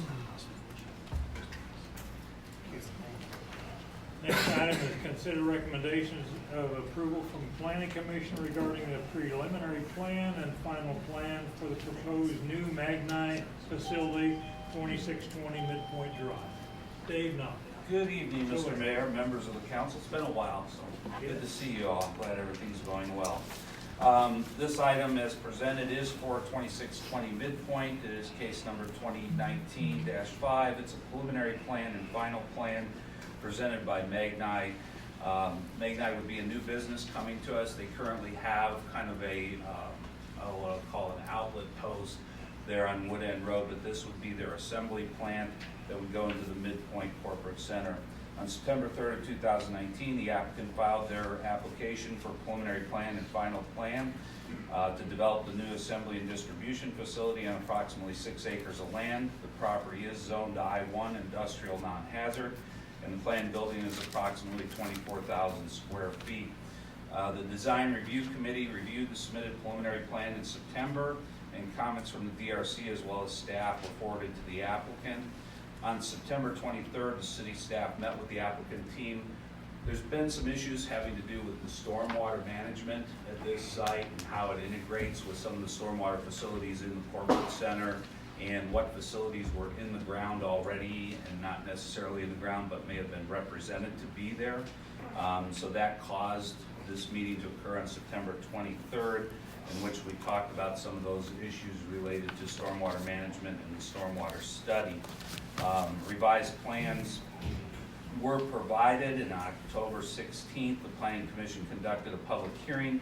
At the hearing, one person spoke on behalf of the neighboring businesses and was really just looking at it from the standpoint of how this might connect to some of the stormwater facilities. Again, that was the big issue that we had throughout the discussions. The Planning Commission, after closing the public hearing, has recommended approval of the preliminary plan and also approval of the final plan with the conditions and the exemptions that are included in the staff report dated October 16th.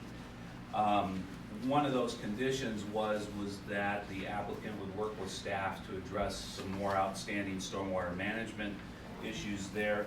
That revised plan was provided to us, and it's dated November 20th in your packet. So there's a preliminary plan that's dated from September, and then there is a final plan that is dated in November. Conceptually, the revised plan is considered adequate. There's still some technical issues that'll be worked out between now and the building permit time, but conceptually, the numbers seem to work. It seems to be a facility that'll work.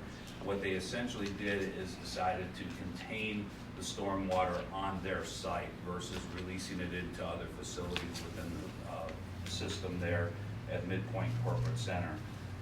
That's just raised some more issues that we'll have to deal with when we go to the building permit construction plans on that. So those issues are there. I've already talked to the applicant a little bit about those technical issues needing to be addressed. Those will get conveyed to them, as well as a little bit of an issue having to do with landscaping. Because they changed the plan to incorporate the 2 ponds, some of the landscaping needs to be changed on the site itself also, but that'll be considered. So with that, the staff is recommending, and the planning commission is recommending approval of both the preliminary plan and the final plan concept as presented in your packet, with the conditions that are contained in the staff report from October 16th. Stand ready for any questions. This item will take 2 separate motions, one for the preliminary plan and then one for the final plan. The reference number 2019-5, is that, which one is that for? That is for both. That'll be That's for both, okay. Yeah, it's one case number because we're running them simultaneously for the one site, but it does take 2 separate motions to Okay. approve the 2 items. Dave, how many employees do they plan on? I'm gonna let where is he, Patrick? I don't know if you're, yeah, I was gonna look and see if there was anybody else with you. I don't know if you'll be able to answer that or not. In approximate terms. Good evening, I'm Patrick Lenahan, Jaeger Architecture, 8655 Penrose in Lenexa. We are told that the employee count is right around 15 for this facility. They have sales staff that comes in and out of the building as well, and then they do training there for their sales people as well. So sometimes they'll have as many as 50 people in the building, but the full-time staff load, I'm told, is somewhere around 12 to 15 people, something like that. Okay? They do have a planned, there's no time set, but if you notice that on the preliminary to basically expand again, that what kind of is the service area of the facility in the future to be able to expand that, so. With additional land purchase or on? No, on the first same land- site, yes. same site? Yes. I know there's a $2 million site right next to you.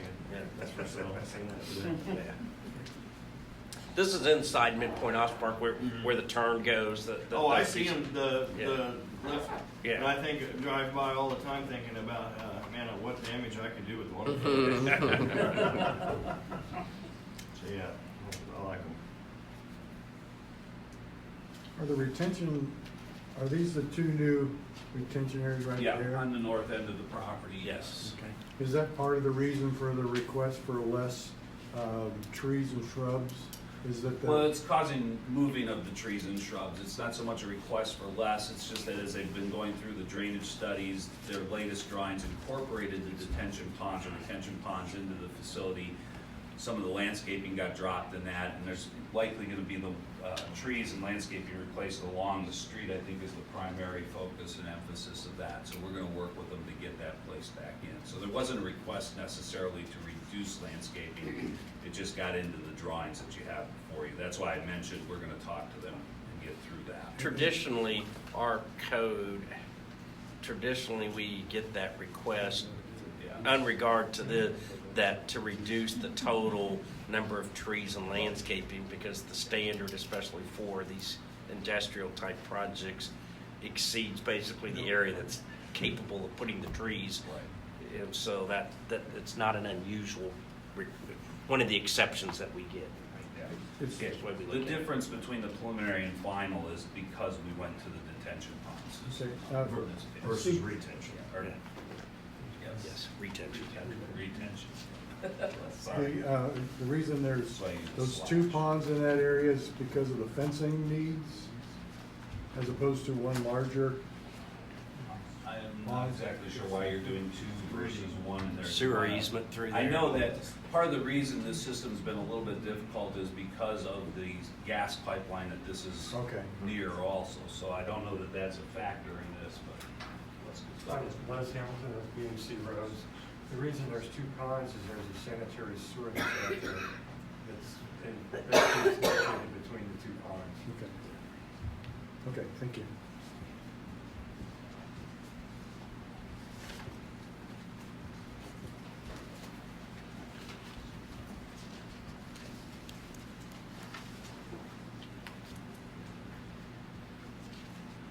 Mr. Mayor, I make a motion that we adopt the preliminary plan 2019-05 with the two special conditions for removing the height restriction and, what was the second one? And the exception to the landscape quantity requirements. With those two exceptions. Second. It has been moved and seconded to adopt a preliminary plan for 2019-05, and with the two conditions commented on. Would the clerk please call roll? Adams, Yes. Cahar, Yes. Malat, Yes. Shriver, Yes. Stites, Yes. McTaggart. Yes. Mr. Mayor, make a motion we adopt the final plan for 2019-05 for 2620 Midpoint Drive with those two conditions. I would say with the two exemptions, and then I would also include the three conditions that have to do with the stormwater drainage management plan details, the signage, and then just meeting applicable codes that are also in the staff report. As stated by Dave Knopper. Second. Sorry. Okay. It has been moved and seconded to approve the final plan for 2019-05 with the conditions stated. Would the clerk please call roll? Adams, Yes. Cahar, Yes. Malat, Yes. Shriver, Yes. Stites, Yes. McTaggart. Yes.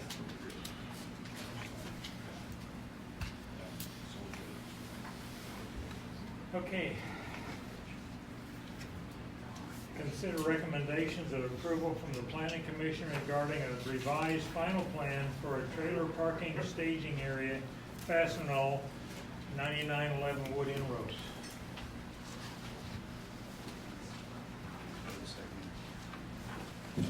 Good evening again, Dave Knoppick, City Planner.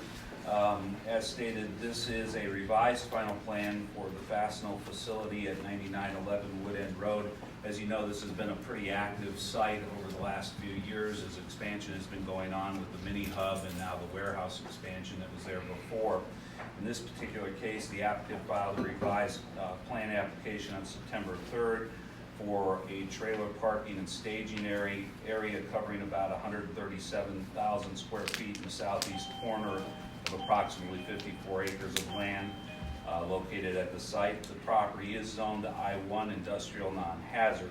The trailer staging area was not shown on the previously approved development plan, but was noticed by staff during the construction process. One of the things we were watching was that they used to have some trailer staging and trailer parking on the west end of their warehouse facility on that site prior to the expansion project that is going on currently.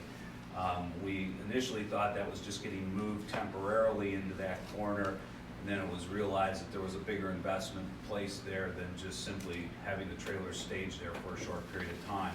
Some of the trailers that are there currently, just so you have an idea of what's going on, are holding Fastenal stock items because as they're going through this renovation process, they've got a number of those trailers being used to hold stock until they can get it in the warehouse. Some of the trailers are similar to the trailers they had before, which are merely there to move in and out from the docks as they are filling those trucks. So it's a considerably large facility there.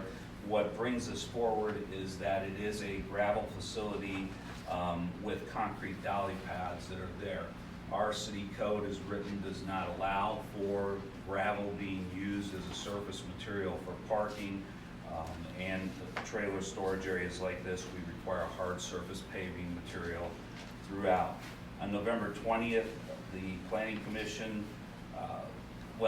just go back, on October 16th, the original date that this item was advertised to be in front of the Planning Commission, the Planning Commission went ahead and opened the public hearing. There were no comments at the time, but the applicant desired to have more people represented there. as part of the application. They were unable to make it into town for that, so the Planning Commission decided to continue that public hearing to November 20th, and that's when they heard the item. Again, the public hearing was continued, and on November 20th, again, we didn't hear from anybody other than the applicant and the staff, so there were no comments on this item specifically. The questions and discussion for the item really related to, and we're focused on the phased development. There is a representative here tonight for the project, so if you have questions specifically to that, I'll probably defer to him, just so that we've got that on the record. But as we took a look at this, one of the critical factors for us was really, if this was to be allowed and move forward this way, that there was a timing mechanism to this, to getting it paved. The way it's been presented to us by the applicant, again, is that there is still phased expansion that may happen here. This is a facility that may either become permanent or may change as that addition occurs, both to potentially the mini hub as well as the warehousing. The last plan that was done for the site, and I think the best graphic of this, hopefully you have the supplemental materials with you, and I'll kind of use this just so you know, but the last graphic that's shown here, the yellow and the green were the existing warehouse facility. The orange is the mini hub that was recently built. This blue area is the warehouse expansion that's underway currently.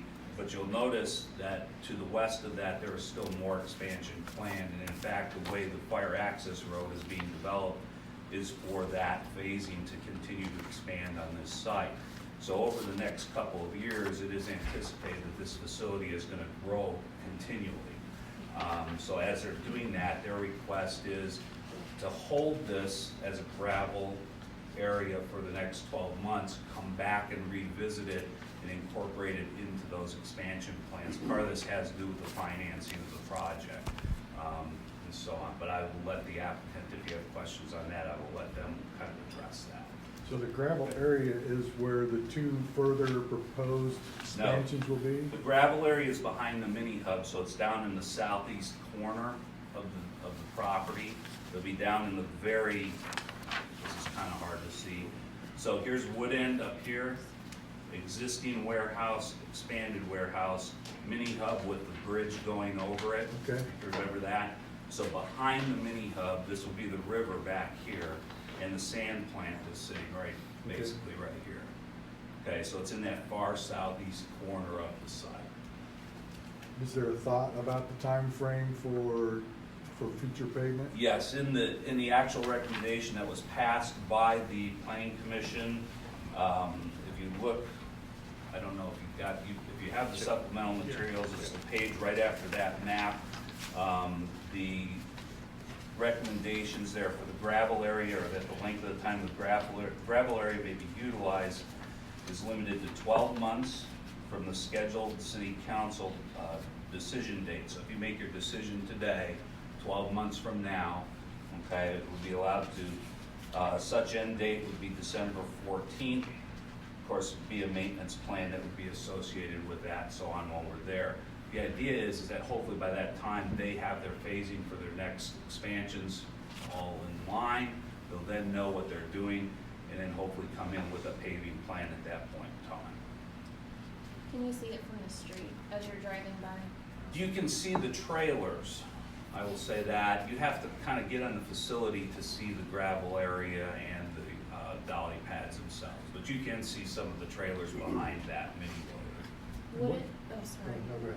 I was just wondering if, and maybe this is way off line, but if you can't see it from there, because I think that was part of our ordinance issues before, if they could plant trees or build a fence or something, so it's I more think it'd be cost seen by the right of way. I think of the right so. of way. In the past, we've had a number of times where we've had applicants come forth, or people come forth that just wanted to build a permanent gravel parking facility. And our ordinance doesn't allow it, and from a staff, we've always said no, right? We had one go to Board of Zoning Adjustments, and they basically said, no, it's not in keeping with our ordinances. What makes this one a little unique is it's kind of an in-process situation. So we wanted to be very careful that we weren't saying that gravel parking areas are permissible, because they're not under our code. So unless there's a change in the code, they're not permissible.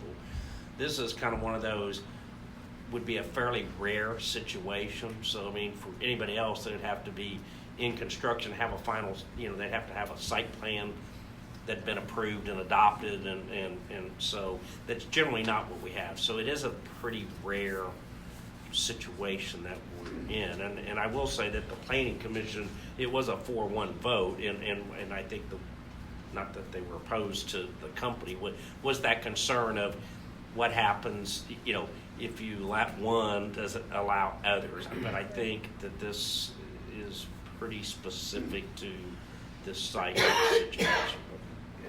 The Also, just very- fail-safe on that could be the 12 months. Yeah. The other thing I'll just say to the landscaping issue is if this was a permanent facility, yes, there would be landscaping required, both internal to the parking area as well as around the perimeter of it. Because of the nature of the site's ongoing construction and that, we didn't feel comfortable with necessarily requiring that, because if they come in and pave later, you may do damage to any landscape you put in. You're just gonna find yourself in this cyclical kind of bind. So when we get that final piece to it, there will probably be some landscaping requirements that'll also go with that final piece, which will be the paving and the expansion. But again, I think part of what the applicant told us about was when they did this, they failed to place it into the plans. It wasn't something that they intentionally did, it's just that they missed it. And then with the capital that they put into this project, they never anticipated having to pave this. So there was a cost factor that is not really built into closing out the current expansion of that facility. They'd rather build that expense into a future expansion, so it's all one capital project. I think I'm explaining that That's pretty fairly. said. Mr. Stites had a question. I think Councilman Stites had a question. Well, I guess what I want to say is, I mean, for sure, as a city, we want to make sure that we're continuing being good partners, and you, Fastenal, they've always been good. I guess a concern is if that area is not part of the future expansion, will it either be paved, there'll be a paving plan put in place at the end of 12 months, or it goes away? Yeah, so if you look at, again, the staff conditions that we've got in here that the planning commission did, there's first the gravel area, there's 2 conditions, then there's the third, which is the future paving, okay? I think the goal is that they will have a development plan to do this. If they don't pave it, yes, there'll have to be some remediation that will be done to remove it. But I think right now, everything we're hearing is they're on track to continue to expand. Because I could see it being very easy to come back and say, hey, we're getting ready to do this other area, give us a little more time. Yeah. We're almost there. And I'm not saying that that's the plan. And again, I'm wanting to make sure the spirit of being good partners that we are. But it is a very fine line that we're allowing this to happen. And I hope that they understand and appreciate that if it does get approved, that we to be thankful for it. Just like we're thankful for them being a partner of ours. I think our discussions followed that same thing. I think early on, in all honesty, they wanted lots of flexibility, and they were talking about 3 years and whatever. And we from staff said we didn't believe that we could come close to supporting that, and that too, we didn't think that from the community, from the bodies, that just kind of an open-ended deal was reasonable and acceptable for some of the reasons I've already told you. We've had other requests, and we wanted to be very clear on that. So Didn't they also give us an easement for a trail along the back of the property They've as well? done several things to help with that. The trail on the back side of the property is part of their project, which is coming to us. Yeah, they're taking care of that. They've also done landscape improvements or doing them in the front of the building, the existing building. They've done a number of things. I think also to underscore the seriousness of this, the October 16th staff report actually recommended denial of their original request, so that caught the attention of several people there. And as we told them, our intent is still to be a good partner with them in this business relationship, but they needed to understand the seriousness of this matter. And that's why we got kind of a revised approach in how to present this from them. Sounds like they've got a representative here that's very capable of relaying that back to whoever needs to hear that. Is That's it, great. is it our understanding that they are in agreement with these adjustments? Yes, they were present with the Planning Commission on November 20th. They understood what those conditions were. I believe everybody's on board from that standpoint. So, and that would be the 4 conditions that you have that are in the staff report dated November 20th. Okay, so that's right behind the, I believe it's right behind your color graphic there that have those both for the gravel area and the future paving area. I think part of the concern might just be from at the end of that where it says the staging area would be provided to the city or another 12-month extension may be requested, and just making sure this is not like, okay, it's our annual extension coming up. If we're making an exception, we really need to not have that taken advantage of. Right. I think we can ensure that that message gets passed along. They can make the request, but there is no obligation for us to approve or accept such request. Well, the conditions is for an April 15th, 2021 completion Right. of pavement. Only because paving in December 14th, assume they came in, they filed their plans, everything was Right, approved. no, I agree, but there is there's a drop dead date. Yes. Correct. There's actually 2. One is the plans have to be fully approved, right, and then we gave them enough time into the general paving season that they could get it completed. I mean, generally putting down paving in December or January is, you never know what the weather's going to be, but less likely to have paving operations going on during that time. But Right. There's March, April, Appropriate generally you're sunsets okay. put into it. Right. That makes it. I guess the last thing I would say is just don't make us have to say no. I make a motion to approve the final plan for a trailer park / staging area for Fastenal 9911 Wood End Road with the 4 exception or 4 modifications. And this number is 2019-03. Second. It has been moved and seconded to approve the final plan for trailer parking staging area, Fastenal 9911 Wood End Road with the 4 conditions. Would the clerk please call roll? Adams, Yes. Cahar, Yes. Malat, Yes. Shriver, Yes. Stites, Yes. McTaggart. Yes. Thank you. Thank you, Dave. Okay, number 9, consider ordinance number 1026, amending Appendix A fee schedule of the Edwardsville Code of Ordinances.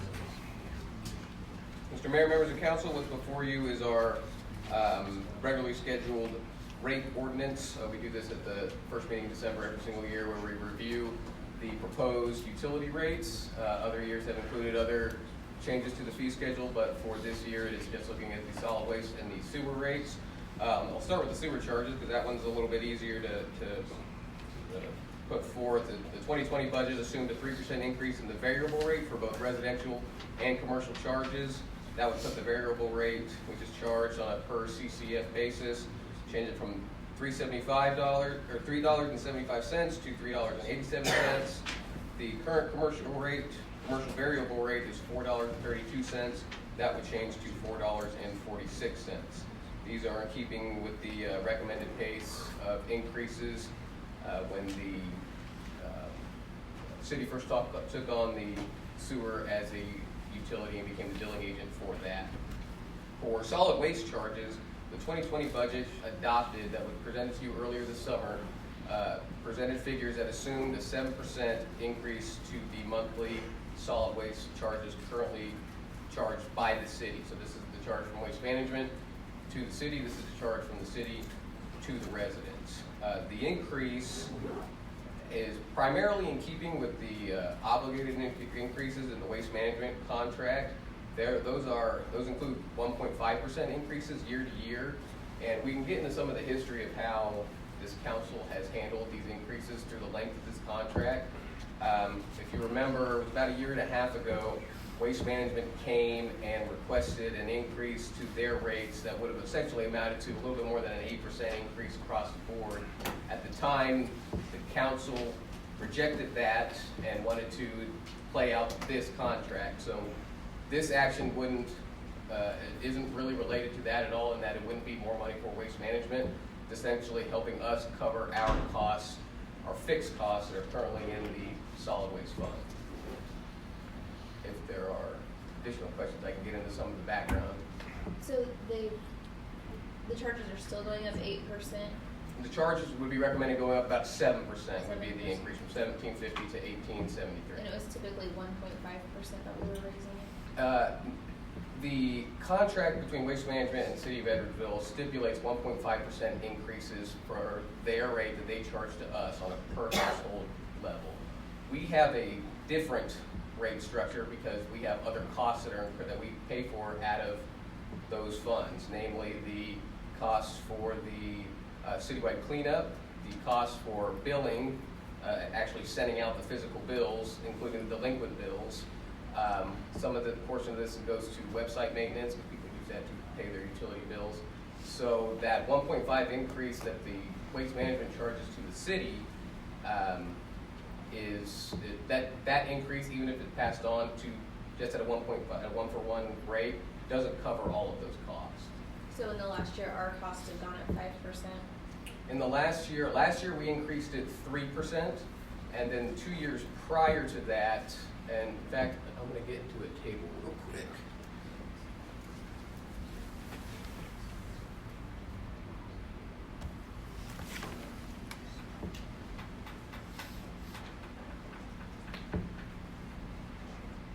So last year at this time, we increased it to $17.50 from $16.95. Prior to that, we had a pretty sharp increase of 13.4% because the 2 years previously, 2016 and 2017, we didn't do any kind of rate increases. So essentially where I'm not going to say problem, it's just mathematically where we're at.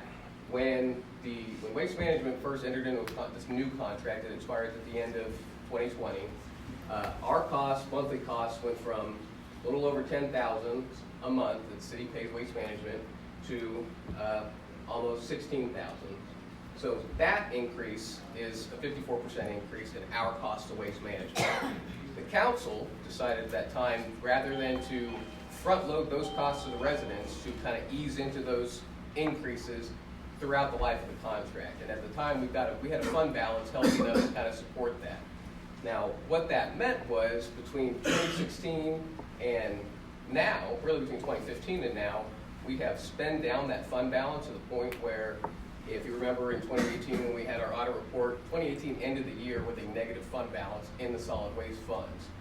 Part of that is, in 2018, despite the fact that we had this rate increase, we also, with the inclusion of the sewer fees, changed our rate structure from quarterly to bi-monthly. And there was, as budgeted, we budget for about a 90% collection rate, so a 10% delinquency rate, which is standard for our history in the solid waste fund. In 2018, that delinquency rate jumped to 20%. The best that we can determine is that the change in that billing structure really was, a more, for the residents and the bill-paying members of the community, was a more confusing change than we had initially realized. Just today, I processed 2 utility payments, people asking for clarification, is this still quarterly or is this bi-monthly? I feel like I'm getting billed more. It's taken up to this point for the residents to kind of get used to that new utility And what was structure. the thought process of changing initially? I think it was more related to Mainly the our charges. sewer side, because, so we get billed by Waste Management and we get billed by the UG every month. So so we're carrying those costs during that time. That was really, this second change is we went from In the past, we billed in advance, so we actually were billing people for their, because the sewer charge we had, if you remember, was only for capital. It didn't have any of the operation expenses in it. So everything was billed before the service, and now, because you can't really bill sewer until you have the information, and so we went to buy every 2 months. I want to say bi-monthly, I don't know if that's the right word, but yeah. So we changed from billing ahead to billing after, number one. So you actually have a longer period of time between when we're paying it and we're collecting it. I think, a couple of things that happened in there. I mean, the biggest jump, the $2, actually our cost was more than that, but, we added the recycling, which we did there in 2015, 2016, and we tried to hold that cost in the sense our cost went up more than what we passed on. The second thing is the counts by Waste Management in the past were off to our good. In other words, we had more customers than they were billing us for, and that's really trued up now. So where they were billing us, I don't remember what the number was, $8.90 or something like that, and we're closer to 1050, 1030, 1,030, 1,050. So some of it's just been some truing up on those cost factors. And again, just delinquency, which is something that Zach and his team's been working on, because quite honestly, we shouldn't have that kind of delinquency rates. I mean, you're going to have some, but to me, 10% is too high. So You say it's 20%? In 2018, it was closer to 20%. What do we do when someone's delinquent on there? So in the past, what we did was essentially assess those outstanding costs of their property taxes, which is good in that it ensures that we get that money, but the drawback to that is we don't get it until they pay their property taxes, which and as Mike mentioned, we incur those costs within the calendar year. If we don't get it until they pay their specially assessed property taxes in the middle of the following year, it doesn't really help us within the current operation year. What we've changed in 2019 is we've moved towards similar to if you have an unpaid court fine, we send you to collections. And we've started doing that in the utility funds. Currently our policy is if you're more than 2 billing periods behind, so if you're more than 4 months without making a payment in your utility bill, then we would essentially put you towards collection so we can start to incur those costs. That's a pretty gracious period. I don't disagree. Is Waste Management, when is their contract up with us? So Waste Management contract is up at the end of 2020. In between now and then, what we're going to be doing at the staff level is shoring up our customer count. Right now, we're being charged for 1,100 addresses. And some of the reviews that that our staff has been doing, I think we're probably a little bit closer to that 1050, 1040. Now, in the past, they used to charge us for between 900 and 1,000. And as Mike said, there's been some truing up in that respect. And some of that's just natural attrition, addresses come and go, but some of it is their counts may have been off in certain areas. So between now and when we get our first bill for the 2020 service period, we're going to work with Waste Management to get a truer count of our actual addresses. That's going to help us inform when we go out for bid over the summer and start reviewing these data points when we go out to bid for what would be the 2020 solid waste contract. It seems like it would be kind of easy to tell in who's paying their bills, like how many we're billing out to. Is that a different number? It's a little bit different because we bill for sewer and for trash, and so, but not everybody gets a sewer bill. So we've got the way that our billing system works is we know how many bills we send out. It's a little bit longer of a process to dig down and see which one of those are only being billed for trash, which ones have trash and sewer, and things like that. Last question, I think, on the trash side of it. Do you know what people in other neighboring cities are paying for their monthly trash bill? I do. So I did kind of a peer city review, and the basis for the review was they had to be, the largest city up there is Lansing at 11,000. They had to not run in-house their own trash service, and they couldn't be included into a larger contract with another larger community. So think of Bonner Springs and Kansas City, Kansas. Bonner Springs is included within the Kansas City, Kansas waste management contract, and their cost is, I want to say, between $15 and I think it's like $15.30. I think is the last when I last talked to my clerk a couple weeks ago. But they get the benefit of all the density that Kansas City, Kansas has. Is there a reason we're not doing that? Exactly. Well, partially, they don't have the same services. Well, they have the recycling, it's just not the big bin, right? Yeah, they don't But do any they have unlimited automation. trash bags, correct? Or at least. I don't, Maybe when they 15. did that, they had like a 25-year contract, and they also have some other fees that they charge on top of that for remediation, for landfill remediation fees. So I don't know all the details, but I mean, we'd opted out of it a number of years ago. Yeah, it's been They actually have been they've talked about they want to go to the automated systems, city, county-wide, but What is that? I'm sorry. What is we have an automated service, right? So you've got the bins, and they pick it up. I mean, yeah. Now, I think some of the things we can do that we should look at is, and a lot of cities are dealing with the same thing. You see a number of these say bi-weekly recycling. So, right now we do a 95-yard garbage, 65-yard gallons recycling, and we do it weekly. So what some cities have started doing is, do you pick up, is recycling, is there that much volume, and do you pick it up every week? I think we have some mixes that we will have available that we may want to look at as we go forward. The big, whenever I collected this data, Baser was that number that made 0 sense to me because of how cheap it was and the fact that they were essentially offering the same service that we are. In contacting their staff, the difference between Baser and our community is they've got a denser residential population base, whereas we're charged for 1,100 customers. They're charged for over 2,000 customers. So they've got 2,000 households getting serviced for trash, double hours. Also, their charge, Baser's charge per household from Waste Management is about a little more than $12. So their customer charge, that $15.09, that's $3 in excess of what they're getting charged for Waste Management. Now, they fund different things out of that than we do. Their structure's just a little bit different. They carry a larger fund balance in that fund, which we used to do, and in all honesty, we don't need an excess of $30,000 in the solid waste fund. What we used to do with that money was transfer it to the general fund. Prior to 2017, I believe we transferred some to debt. Since 2017 and on, we've not transferred any money over to the general fund. Those kind of monies help offset kind of the administrative costs that, we field a lot of the customer complaints, customer concern, customer requests from Waste Management.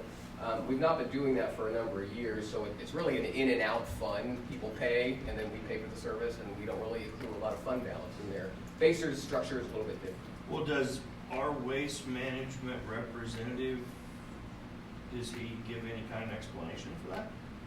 I've not spoken with John Bledsoe specifically about that, but I think that would be good. Baser, they don't even get the privilege of living on 435 where we get all the excess trash that blows out. I think the main issue with Baser, again, is that density level. They've got more customers paying. Density drives, in reality, density, what is garbage?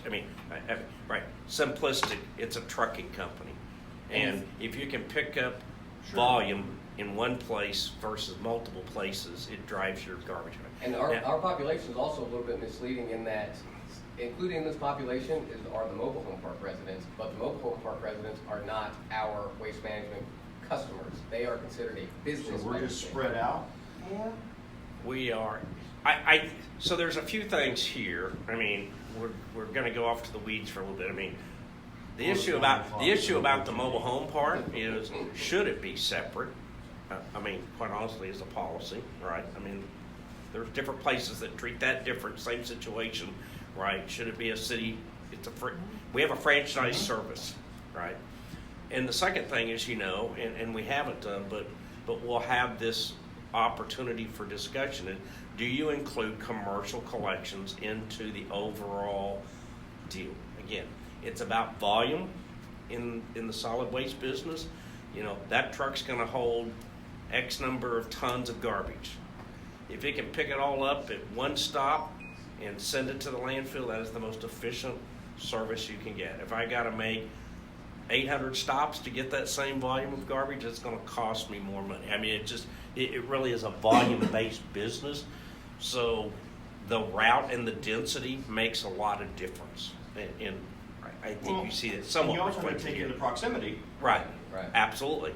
And speaking with some of the other peer communities, they do have some kind of equation, Waste Management does, to help them determine some of these rates.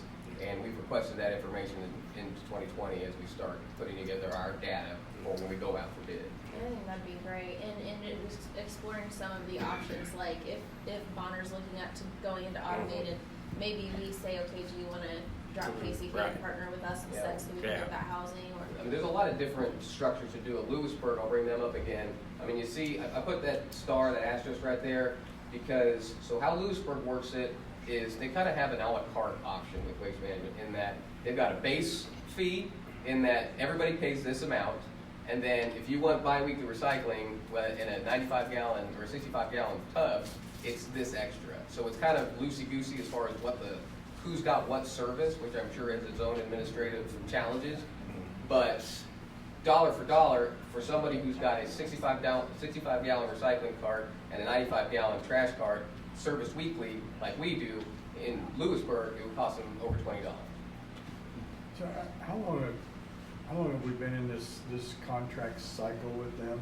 Can't remember, are they 10-year, is it a 10-year contract? So we were in a 10-year contract from 2005 until 2015, and then this current is a 5-year contract, 2016 to the end of 2020.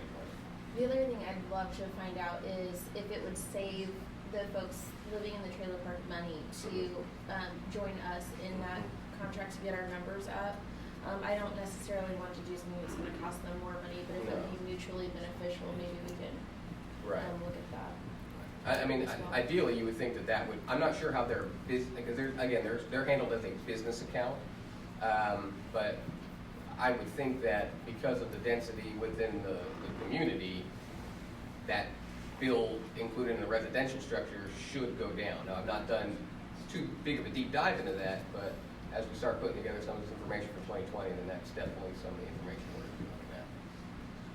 What's our fund balance right now? So our fund balance right now, and we'll get into it as we go to the solid waste fund is going to be included in the budget amendment discussion. But if, in looking at the revenues that we're received right now, and if the budget is amendment to allow for the extra expenditures, and I'll kind of get into that aspect in the next item, but we should be looking at around between a $3,000 and $4,000 fund balance in there, which is, that's a narrow margin, and that's what got us into trouble in 2018. Some of it is fixed costs. We know how much we're going to be charging, or be charged from Waste Management every single month. Some of it is a little bit variable in that's mostly around our delinquent fees. We don't really know until they're delinquent how many people are going to be delinquent. We've got some good, averages and baselines to judge it from, but sometimes it's up, sometimes it's down. So as we put out our delinquent ones in December for the bills that were due in November, that kind of feeds into why we're requesting that budget amendment in that item, or in that line item in the budget amendment public hearing. So it's a narrow margin. I may have missed it, but how did we come up with 5.5% for us? How did we come up with that number? Yeah, of the 7%, how did we come up with 5.5 of that being for us? And well, it's essentially it wasn't really addressed from the split. It's taking those fixed costs that I mentioned and our best, using the data we have, our best extrapolations of what our variable costs would be to get the estimate of what our 2020 budget is going to be in the solid waste fund. And then working backwards from that, what do we need to charge folks to cover those costs, assuming a little bit of a delinquency rate. So about what we assumed in the 2020 budget was a 87% collection rate, so a 13% delinquency rate, which, as Mike mentioned, is probably too high, but as I mentioned, the change between the quarterly to the bi-month, every other month billing, people are still getting used to that. So hopefully, and if the revenue trends from the second half of this year kind of bear out, people are kind of getting the hang of it. So hopefully that continues, and in 2020 when we go out for bid, we're looking to lower these costs.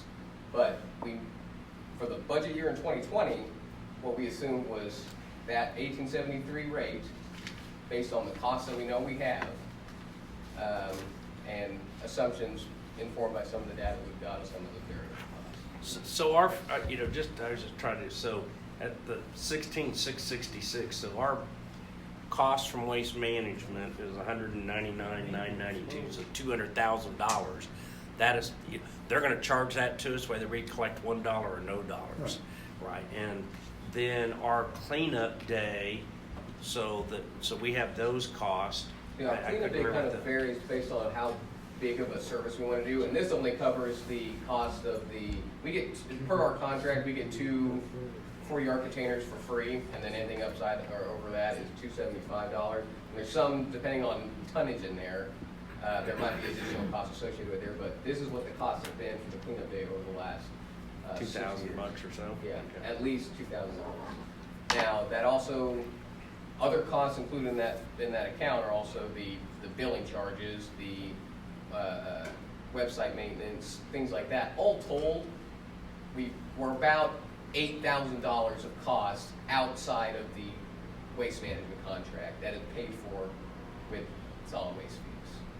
I had a sewer question.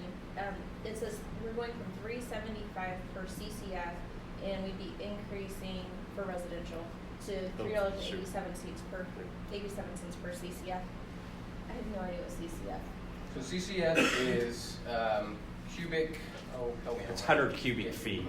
So some places use per 1,000 gallons. Okay. It's your Here, usage. so we actually pay on per 1,000 gallons, but water is billed on cubic feet. It's like 808 cubic feet, Okay. or 100 CCF is 808 gallons of water, if I remember right. I'm trying to do. So the average home is right. So a residential property is around 4 CCF. 4 CCF. That's So- about what our average is. Could on you our tell home. me in raising the residential from 375 to 387 about how much that'll affect our average user per month? Yeah, that's what I'm saying. So you're talking, Is that, I mean, because it's, what is that, 12 cents times 4? okay, Yeah, it's So- 12, 50 cents? it's the sewer. Yeah, the sewer fund's a little bit more. thank you. Yeah. So I was trying to figure out how that would affect somebody on a monthly. I think the question, the challenge here on the solid waste is, obviously any of these funds should be self-supporting, right? So they have to be self-supporting.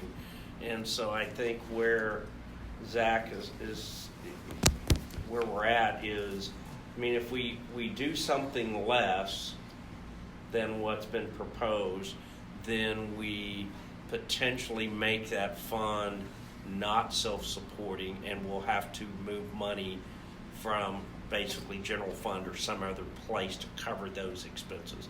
I do think that we have some opportunity with our opening of the bid, and I absolutely think we should, that hopefully we can look at options, because I think we can put together 3 or 4 different options that say, what's a level of service that we want? So, I mean, if going every other week for recycling is acceptable, there's certainly savings in that. If you include or don't include commercial in there, you're gonna change that. There's some new players in this business out there. I saw Prairie Village just went to Waste Corporation of America. They're a big company. They've been around for a long time. There's a little more competition. We have KC Disposal that's kind of gotten into the. So there is some competition right now in the market of of solid waste. It peaks and flows. To be quite honest, it goes up and down, and I think we'll be in a fairly good place to at least put those bids out there. Can I sit here and tell you, at the end of all that, we're gonna lower our cost and have all the same service? But today, I think the challenge is we just gotta make the fund whole and healthy, and nobody likes, I mean, because I said the same questions. Believe me, I said, are you sure we need to get to that number? Because, generally speaking, we have shot to be about $1 more than our cost to cover our expenses. Some of those expenses, like billing expenses, have just gone up somewhat, more customers. We try to get as many doing it, automated, online, ACH, because any of those where we don't have to mail, there is some savings and process. Again, we don't stuff the bills and send them. We use a third-party service. We send them the database. They print all the bills. They ship them out, whether it's email, process the ACH, or physical bill. Most of our people are on physical billing. That is, they get a bill in the mailbox with a stamp, etc. And those percentages have shifted, but yeah, the vast majority of them still get that physical bill, which gets sent out, and we need to pay for it. Thank you. That's kind of where we're at. Centum cubic feet, by the way. What is it? Centum, Centum, yeah, which means 100. Yeah. 748 gallons. 748, that's it. Thank you. Yeah, I knew that there's always a ratio of 748. Same thing on as the foot of water goes up, etc. Yeah, 748 is the magic Also number. known as HCF. On the Yes. negotiations for the next contract, can we talk something in there about large item pickup? Yep. For sure. Large item pickup, brush pickup. Because we don't have that. We don't have Pick that up on currently. freeway. Honestly, right? That is the time to put it in. Put it in the contract. See what it's going to cost, and decide if you want Pickup it. under the bridge. Can we have a scheduled pickup under the 98th Street Bridge? Sure. I'll forfeit my large item pickup. I'm okay with that. But honestly, we need to say what services we want them to price and price it. And we're not even considering it bi-weekly. Like Mike said, we'll probably have a menu of things to consider based on what this body decides they want to meet Too for. many trucks on the road, too many days a week, and there's Right, Yep. right. Which is the value of having a contracted service. We've got one service provider, their trucks, not a whole bunch of trucks tearing up our roads. It just is concerning with a senior citizen on a fixed income. Yeah. Their social security is gonna go up 1.6% Yeah, in 2020 over 2019. $280 a year. And so we're looking at, for them, that's a pretty good, it puts them in the negative, 5.5% in the negative. And so, that's concerning to me because, this is a little bit more than I was anticipating. And I understand the conundrum, but I think maybe we take a look at some other things. I'm concerned about a 7% increase. Did you just that if we looked at some so if it went to 1850 versus 1750, did you have a chance to kind of just So that's look about at a that? $2,025 swing once you get to the end of the year collections based on our formula. So if we go to 1850, it just makes those margins thinner. I'm not, Right. like I said, the delinquency rate could improve to the good as people get, continue to become more familiar with our rate structure. It's not my recommendation, but it's Right. something that could possibly I personally would rather have a smaller increase, look at it in June, and then say, okay, we're X number in the hole, where else in the budget can we squeeze something out? Because I think it's just, for some people in our city, this is gonna be pretty hard to stretch. No, I agree. That's a concern. Really, in presenting these figures, we're kind of looking at it from the dollars and cents aspect, in that 54% increase from this puts it right about right here. So realistically, or in 2016, those costs, this 12 should have jumped up to around this area. If you're just looking at it cold dollars and cents, this is what we need to do to cover our costs in the exact same ratio that we've been doing in the past. I think wisely, this group decided to ease into that. And as you can see, we made that 15% jump. That was big, so we foregone it in 2017. Made another larger jump in 2018. So we've been kind of up and down in those percentage increases.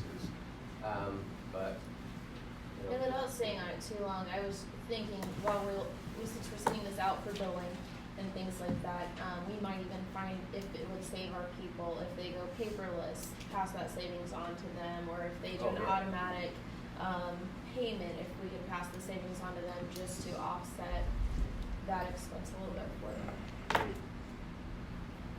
I think it's kind of, it really drives home whenever you start thinking about how we spend our money. And what I was just talking about 2 weeks ago.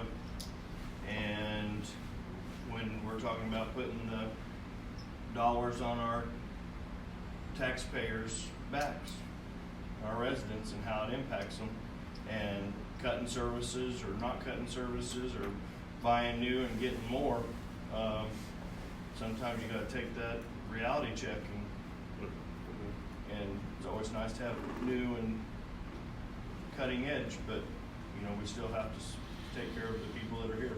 No, that's especially true in the solid waste fund.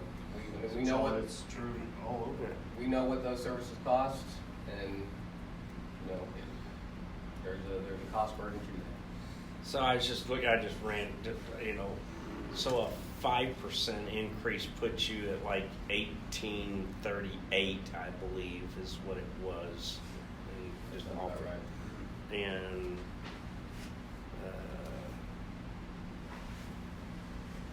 you know, your 3%'s a little over 18. So I mean, if it's a feeling that maybe we step it up a little and then readdress this in 6 months or before mid-year, you know, we can certainly do that.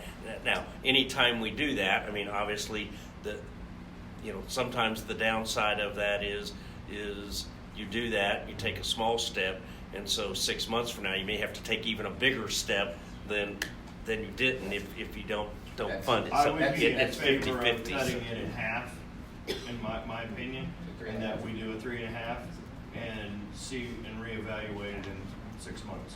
Okay, and that's what I would. and I'll support whatever recommendation that this body wants to put forward. I do want to just mention, as we go back to the thinking about the resident, and that introduces the possibility that we would be changing their waste, their solid waste rate 3 times within a calendar year. We can change it now, possibility of changing it in the summer, and then possibility of changing it in a year from now when we've got a new contracted partner, which is fine. It's not impossible. But maybe when we renegotiate that last one, we're changing it going down. That's true. That's true. I mean, And one benefit to that is when we're negotiating with the new contractors, they don't see an 1873 a Right. household, That's they'll the see a base. lower right, rate. and when we go in to a new company that comes in, we're not already, our starting spot isn't 1873. Right. What is 3.5%? That's 3.5 puts you at like 1812. Yep. And I was just doing, if you did it, I was just rounding. If you did 8 to 18.25, it's like 4.3%. So, Like 18, 12. so those are just. But 3.5 is 1812. If you go to 1825, it's 4.28. I make a motion to amend the appendix, we call it sewer fee schedule? Just Appendix A fee schedule. Appendix A fee schedule, 10.26 or 1026 to the increase of 3.5%. And with the sewer charges as well? Yes, with the sewer charges as well. As presented? Yes. So the trash fee and the sewer charge both get Correct. 3.5? No, well, No. I think. Total. Oh, Well, okay, total. the No. 3.5% increase in the solid waste monthly Solid charge, waste, and then right. a 3% increase in the variable charges for Yeah. residents. So we're basically Correct. Oh, we're okay. changing it from 1873 to 1812. That's the Okay. change in the ordinance. And then you said- Did we get a second on that? Yes. Okay, we got a second on that. I'm not sure, this just changes that, but this is not approving the whole thing. This is just changing that number. No, this was. So I think the recommendation, if I might summarize, so That's what I'm trying to figure out here. the motion is to approve ordinance 1026 as amended Okay. by changing the All right. service charge to 1812 Correct. Okay. for All solid right. waste. Correct.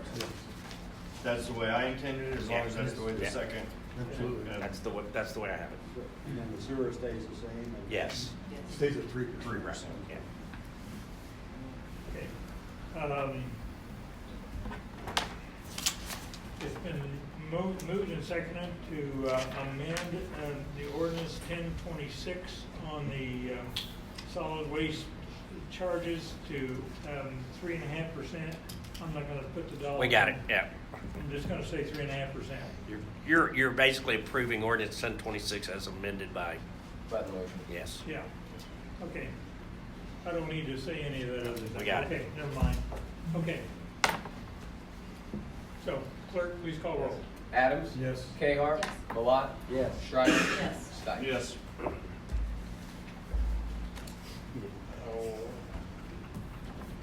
Mr. Mayor, members of council, again, another kind of end of the year housekeeping item that we do at this meeting every year.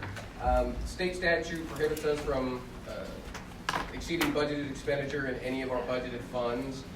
This is required even if additional revenue is received that offsets the increased expenditures, and that is the case with some of these funds that I will go into.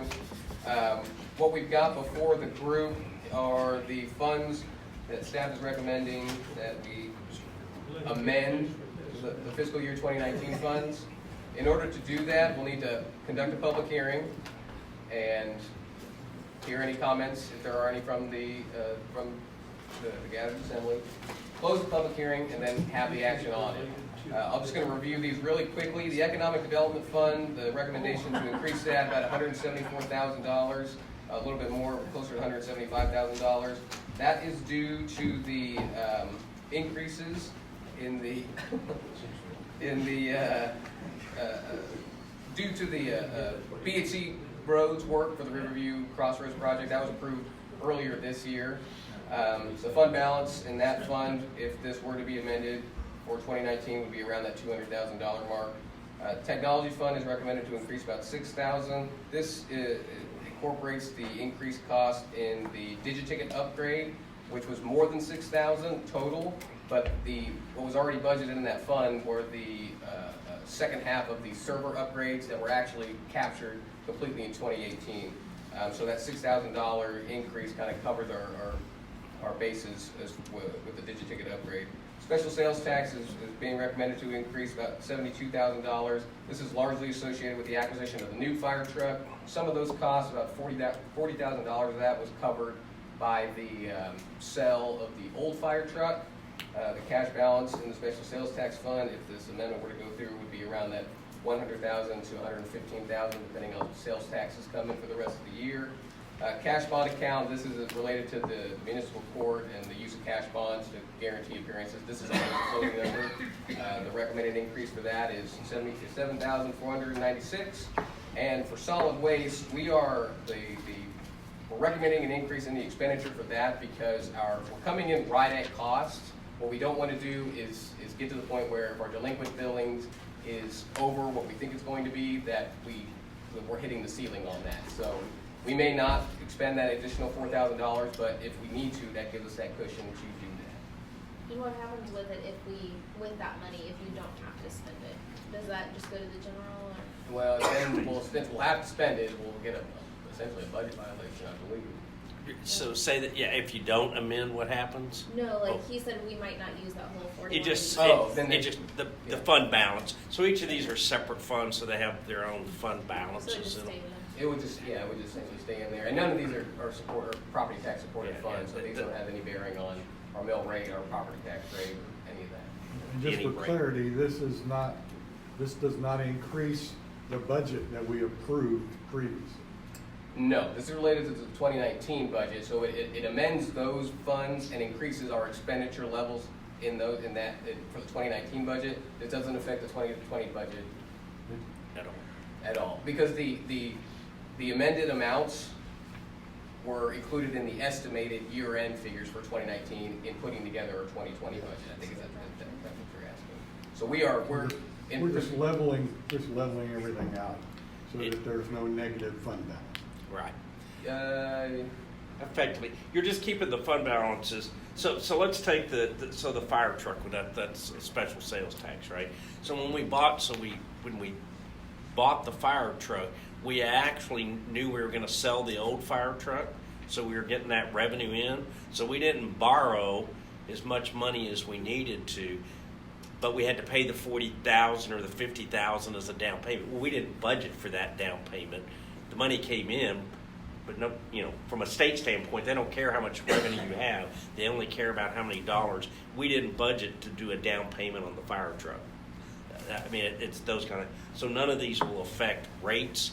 They don't affect the 2020 budget. They don't affect taxes.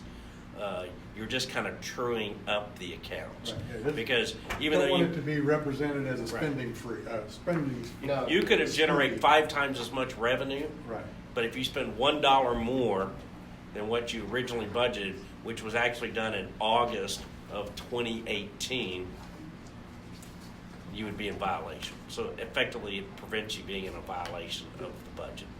Do it every year for But we do clarification. need to have a public hearing, so you do need to open the public hearing. Okay. Take any comments, we'll be happy to answer Move questions. to open a public hearing, amending the fiscal year 2019 budget and take a municipal, I guess that's all.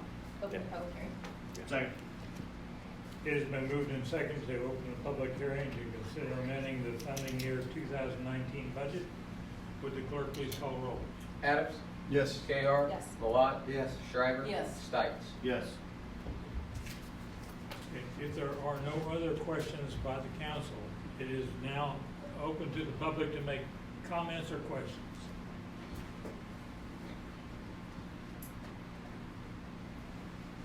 There being none, I would entertain a motion to close the public hearing. So moved. Second. There's been a motion and second to close the public hearing. Would the clerk please call roll? Adams? Yes. Gayar? Yes. Malat? Yes. Shriver? Yes. Stites? Yes.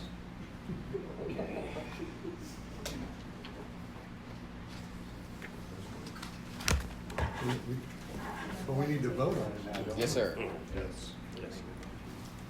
Move to amend the fiscal year 2019 budget. Zach, what do I need to add? As presented. As presented, As yeah. presented. Mhm. Second. It has been moved and seconded to approve the amended budget as presented. Would the clerk please call roll? Adams? Yes. Gayar? Yes. Malat? Yes. Shriver? Yes. Stites? We all need to sign this, correct? Yes, sir. I will get it to you at the close of this meeting. Mike, it's your turn. Just briefly, I was out at the Kansas Association of City Management meeting in lovely Garden City, Kansas, and some in Dodge City, Kansas. One of the things that was interesting, because we were able to do, they've done a lot of industrial development out in that part of the world around wind energy. But what was interesting is one of the issues, and it was one of our sessions, was around daycare. Daycare for workers, the ability to have daycares, and there was a really nice report that I brought back that, while we have a lot of daycare type facilities, whether they're in-home or other, we only cover about 33% of children are have the ability to be in a licensed type facility in Wyandotte County. I mean, but every county has the same problem. It's, where do people that are working have a place that they can put their child in at a reasonable cost? The average, they were saying, was, I think, $190 per child is kind of the statewide average now for cost per month. Or not per week. Per week, $190 $190 per per week. month? Where are you getting that? And then if you take that and you start going, say somebody's making $15 an hour, you're at somewhere in the 30 to 40% of their total, of their annual salaries. Right. 30 to 40% is being spent on daycare.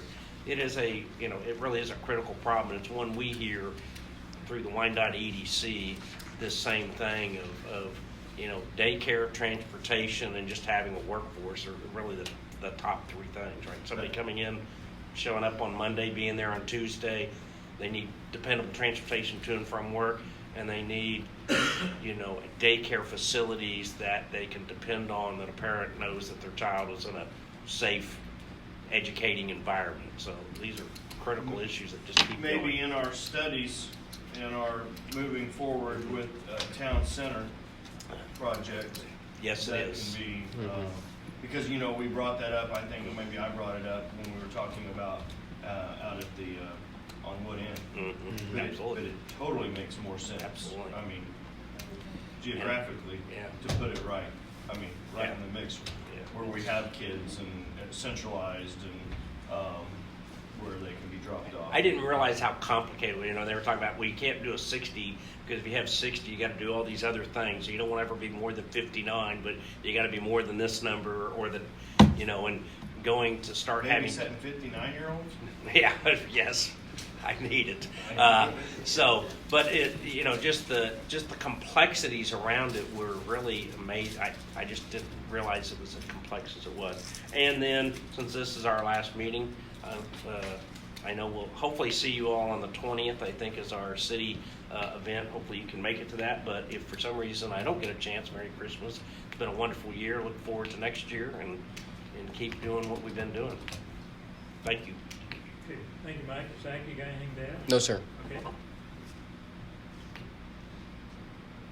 Chief Matisse? Nothing. Chief Whittam is not here. Ben, have you got anything to add?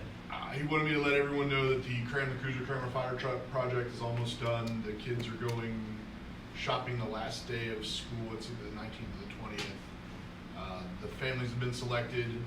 There are fewer families this year because Erp and Angelo are out of the picture for this fundraising event. But Fewer that we could service, not fewer because there wasn't less Correct. people needing. Fewer that we can service. It'd be nice to get to the point where we don't have Sounded to as the service. food donation was pretty healthy. Is that right? The lunch meats and all the other stuff is pretty hefty. Probably not informed enough to Yeah, it sounds like, that the food donations were up, and in fact, it's more than the families that have already been selected, so I think they're gonna try to expand and find those others in need. I'm not sure what avenue by which they will do that, but they're certainly connecting with the school and things like that. Thank you. Tammy? Sure. Your Your turn. Data Public Works. Yes. You're welcome. Some positive things. We sold a couple pieces of equipment on Purple Wave, so we're talking about, all this money, and I think we're gonna get back about $5,500 for pieces of equipment that we don't use and haven't used for quite a while, so that's kind of nice. We also have 2 projects that we're wrapping up right now. The 102nd and Edge Hill project is complete. It's a little storm drainage project. We'll bring a final change order the first meeting in January. That was right about on budget. The crack seal contract will be wrapping up this week. We have 3 warm days, Wednesday, Thursday, and Friday, so we should wrap up those last 3 or 4 roads that we have. That should come in under about $15,000 under the awarded amount. Other items that Public Works is working on, we have some little repairs on one of our lift stations. This week that's gonna take place. Under the railroad here at 4th Street, we had the Unified Government come in and video and clean our main line in preparation for the White Zone project. We found out that we have some extreme corrosion, rust under the railroad. It's about 80% blocked, the main line coming down going to the pump station. And so we're having a contractor come in tomorrow, hopefully gonna clean that out. We're all gonna hope for the best there. That all goes well, and nothing goes bad. Down at the city park, we have a creek bank erosion issue going on right by the trail. As soon as you come into the park, go to the right, that whole side of that creek bank's sloughing off. So that'll be probably a little emergency repair within the next 6 weeks to try to save that section of the trail. Staffing, just so you know, our wastewater foreman, he's been out for the last 2 months. He's hopefully scheduled to come back in January. He has a personal injury, however, it may be longer. And one of our street maintenance workers has been accepted to nursing school. So he's officially been accepted, but he's not officially resigned just yet, but that's coming down the pike. So We have posted for that position. and we do have the new position posted for the cemetery /park/public works, so hopefully it doesn't snow anytime soon. So, there you go. Thank you. Lisa? Anything. Jeff, let's start with you. Not too much. Thanks for everything. I agree. No snow. It's been nice. I like it. Happy. Pray for me. This month is a heck of a month for me. My wife's birthday is tomorrow. Anniversary the 16th. Christmas, and then son's birthday the 28th. Wow. So. Would you like to wish them? Heck of a month. Your checkbook and wallet may be a little thinner. But it's on the record that you remembered. Yeah. That's a yes, for sure. Just one thing, so the public works position, that hasn't been filled yet? We've got a couple applicants in for the groundskeeper position, if that's what you're talking, Yeah. and we'll be reviewing those this week. And we've, in light of the good news about Gary being accepted in the nursing program, we have posted an advertising for his current maintenance position. So we'll be kind of doing those searches. Have you been able to keep up with the cemetery, anything? Oh, certainly, yeah. Our guys are backfilling some of the. Yeah, plots. they've been doing. Are you in charge of that? I don't know the layout now. So the way the layout works, as far as communication between the cemetery board and the city, is that I staff the cemetery board and attend their meetings month to month. If they have concerns, I bring those to Is that the how it's public always works. been, or is this? It's essentially. I mean, that's I didn't know. when the system works. It works that way. Perfect. Merry Christmas to everybody. Happy New Year, safe. Status on streetlights on 32 Highway? I still got to get with KCPNL on that one. So I did look at those polls. Is that ever due now? Or Yeah, but do we that know yet? all that means is that you either go to it's Evergy, but you still have to either call KCPNL if it's their service area or Westar if it's their service area. It's still a little messed up. So they're still not a unified place. DPU did some work in front of the cafe. Yeah. Are they intending to leave that gravel there that somebody could trip and break their leg on? It's not going to be I left think there. we need to say something to them about that. It's pretty bad. And the other thing is, I wanted to thank Santa Claus. Yes. Oh yes. There's Emergency. an underlying thing Yes. there. Yes. Thank you, Santa Claus. Yes. Call to Merry duty. Christmas, everybody. Carolyn? I was just gonna say that several of us were at the Christmas tree lighting, and that was a great event, pulled off very well by staff, and just wanted to pass that along, that I thought everyone did a really great job. The weather was fantastic for it.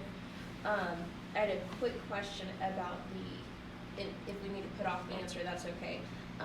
The roof at the city park, since we kind of put that off while we were looking at the other project, is that being looked at again at this point? Yeah, we'll likely go. We'll re-go out for bids at the beginning of the year when it gets warmer and we're ready to do the work. But we'll be moving forward with something. Yeah, we'll go back to those same bidders that provided us bids, but I mean they're old enough. I mean, Yeah, they but obviously they're don't have to I mean, you know, it may still be the same price, but Okay. yeah. And the city Christmas, is that something that we invite our volunteer cemetery board or Parks and Rec board people to? Yes, ma'am. Mhm. Okay, I just thought that would be really nice if we have. We also invite like our legal counsel and finance. You know, we try to invite all the main people that want to. And then this will not need an answer. I just been made aware very recently of some ongoings among the cemetery board, and just wanted to make sure that y'all are aware and that our people and volunteers are being cared for and taken care of. Yes. So if we could maybe get a follow-up on that later on to give everyone time to just make sure everyone's taken care of, that would be really appreciated. That's all I have. Just for clarification on one of the public comments is there was no tax incentives discussed this evening for businesses. Just for a clarification point, that was not on the agenda. It was not discussed. I think the truth is important in a public setting, especially like this. I really wanted to compliment Mike with Parks and Rec. I can't remember his last name. Martin. That guy does an outstanding job. It's just One amazing. person does a lot. He does an awful lot, and with the time allotted, and he allots more probably than than it gets paid for. So I really would like to appreciate him. He's a big part of the success of our city. So it's important he knows that. What's the situation with the land up by that apartment complex, up on the north end of town, with the retention pond and the old shooting range? Is that our property? Is it not our property? Was it not considered in the Parks and Rec discussion at all? I don't know that I could give you the appropriate history of that property, but Bank of Labor did a foreclosure action on it. And the last hearing was in May of 2018. So we're waiting for them to initiate some sort of resolution to this and what may happen with it. It's to our advantage that they don't do anything, because they certainly can't make any argument that there's an emergency or there's some sort of, something that, so I think it's to our advantage. Well, when we made that original agreement, it was our understanding that that was going to be for future development of parks and recs, and that would be part of a nature trail type of thing. It would be incorporated into the city for the benefit of the citizens. So. That is the filed deed, yes. Right. There is a deed that was filed Right. on the property. Yeah. And I wish everybody happy or Merry Christmas, Happy New Year. It's been a good year. I appreciate everybody, including the elected officials. It's been a good year. We've worked together nicely, and we've accomplished a lot for the benefit of our citizens. We'll just keep moving forward in 2020. Absolutely. All right. I don't have a whole lot to add other than my appreciation to Tammy, to your crew that put together the Christmas lighting, and Zach and the other staff people that were involved, and especially Ben playing the part of Santa Claus. Hope no kids are watching this. Yeah, really. His helper. Okay. With that, and Merry Christmas and Happy New Year. We are adjourned. I'm fairly confident that See you in the morning. You will pass that down, It's iffy at this point. please. I don't know why. all right.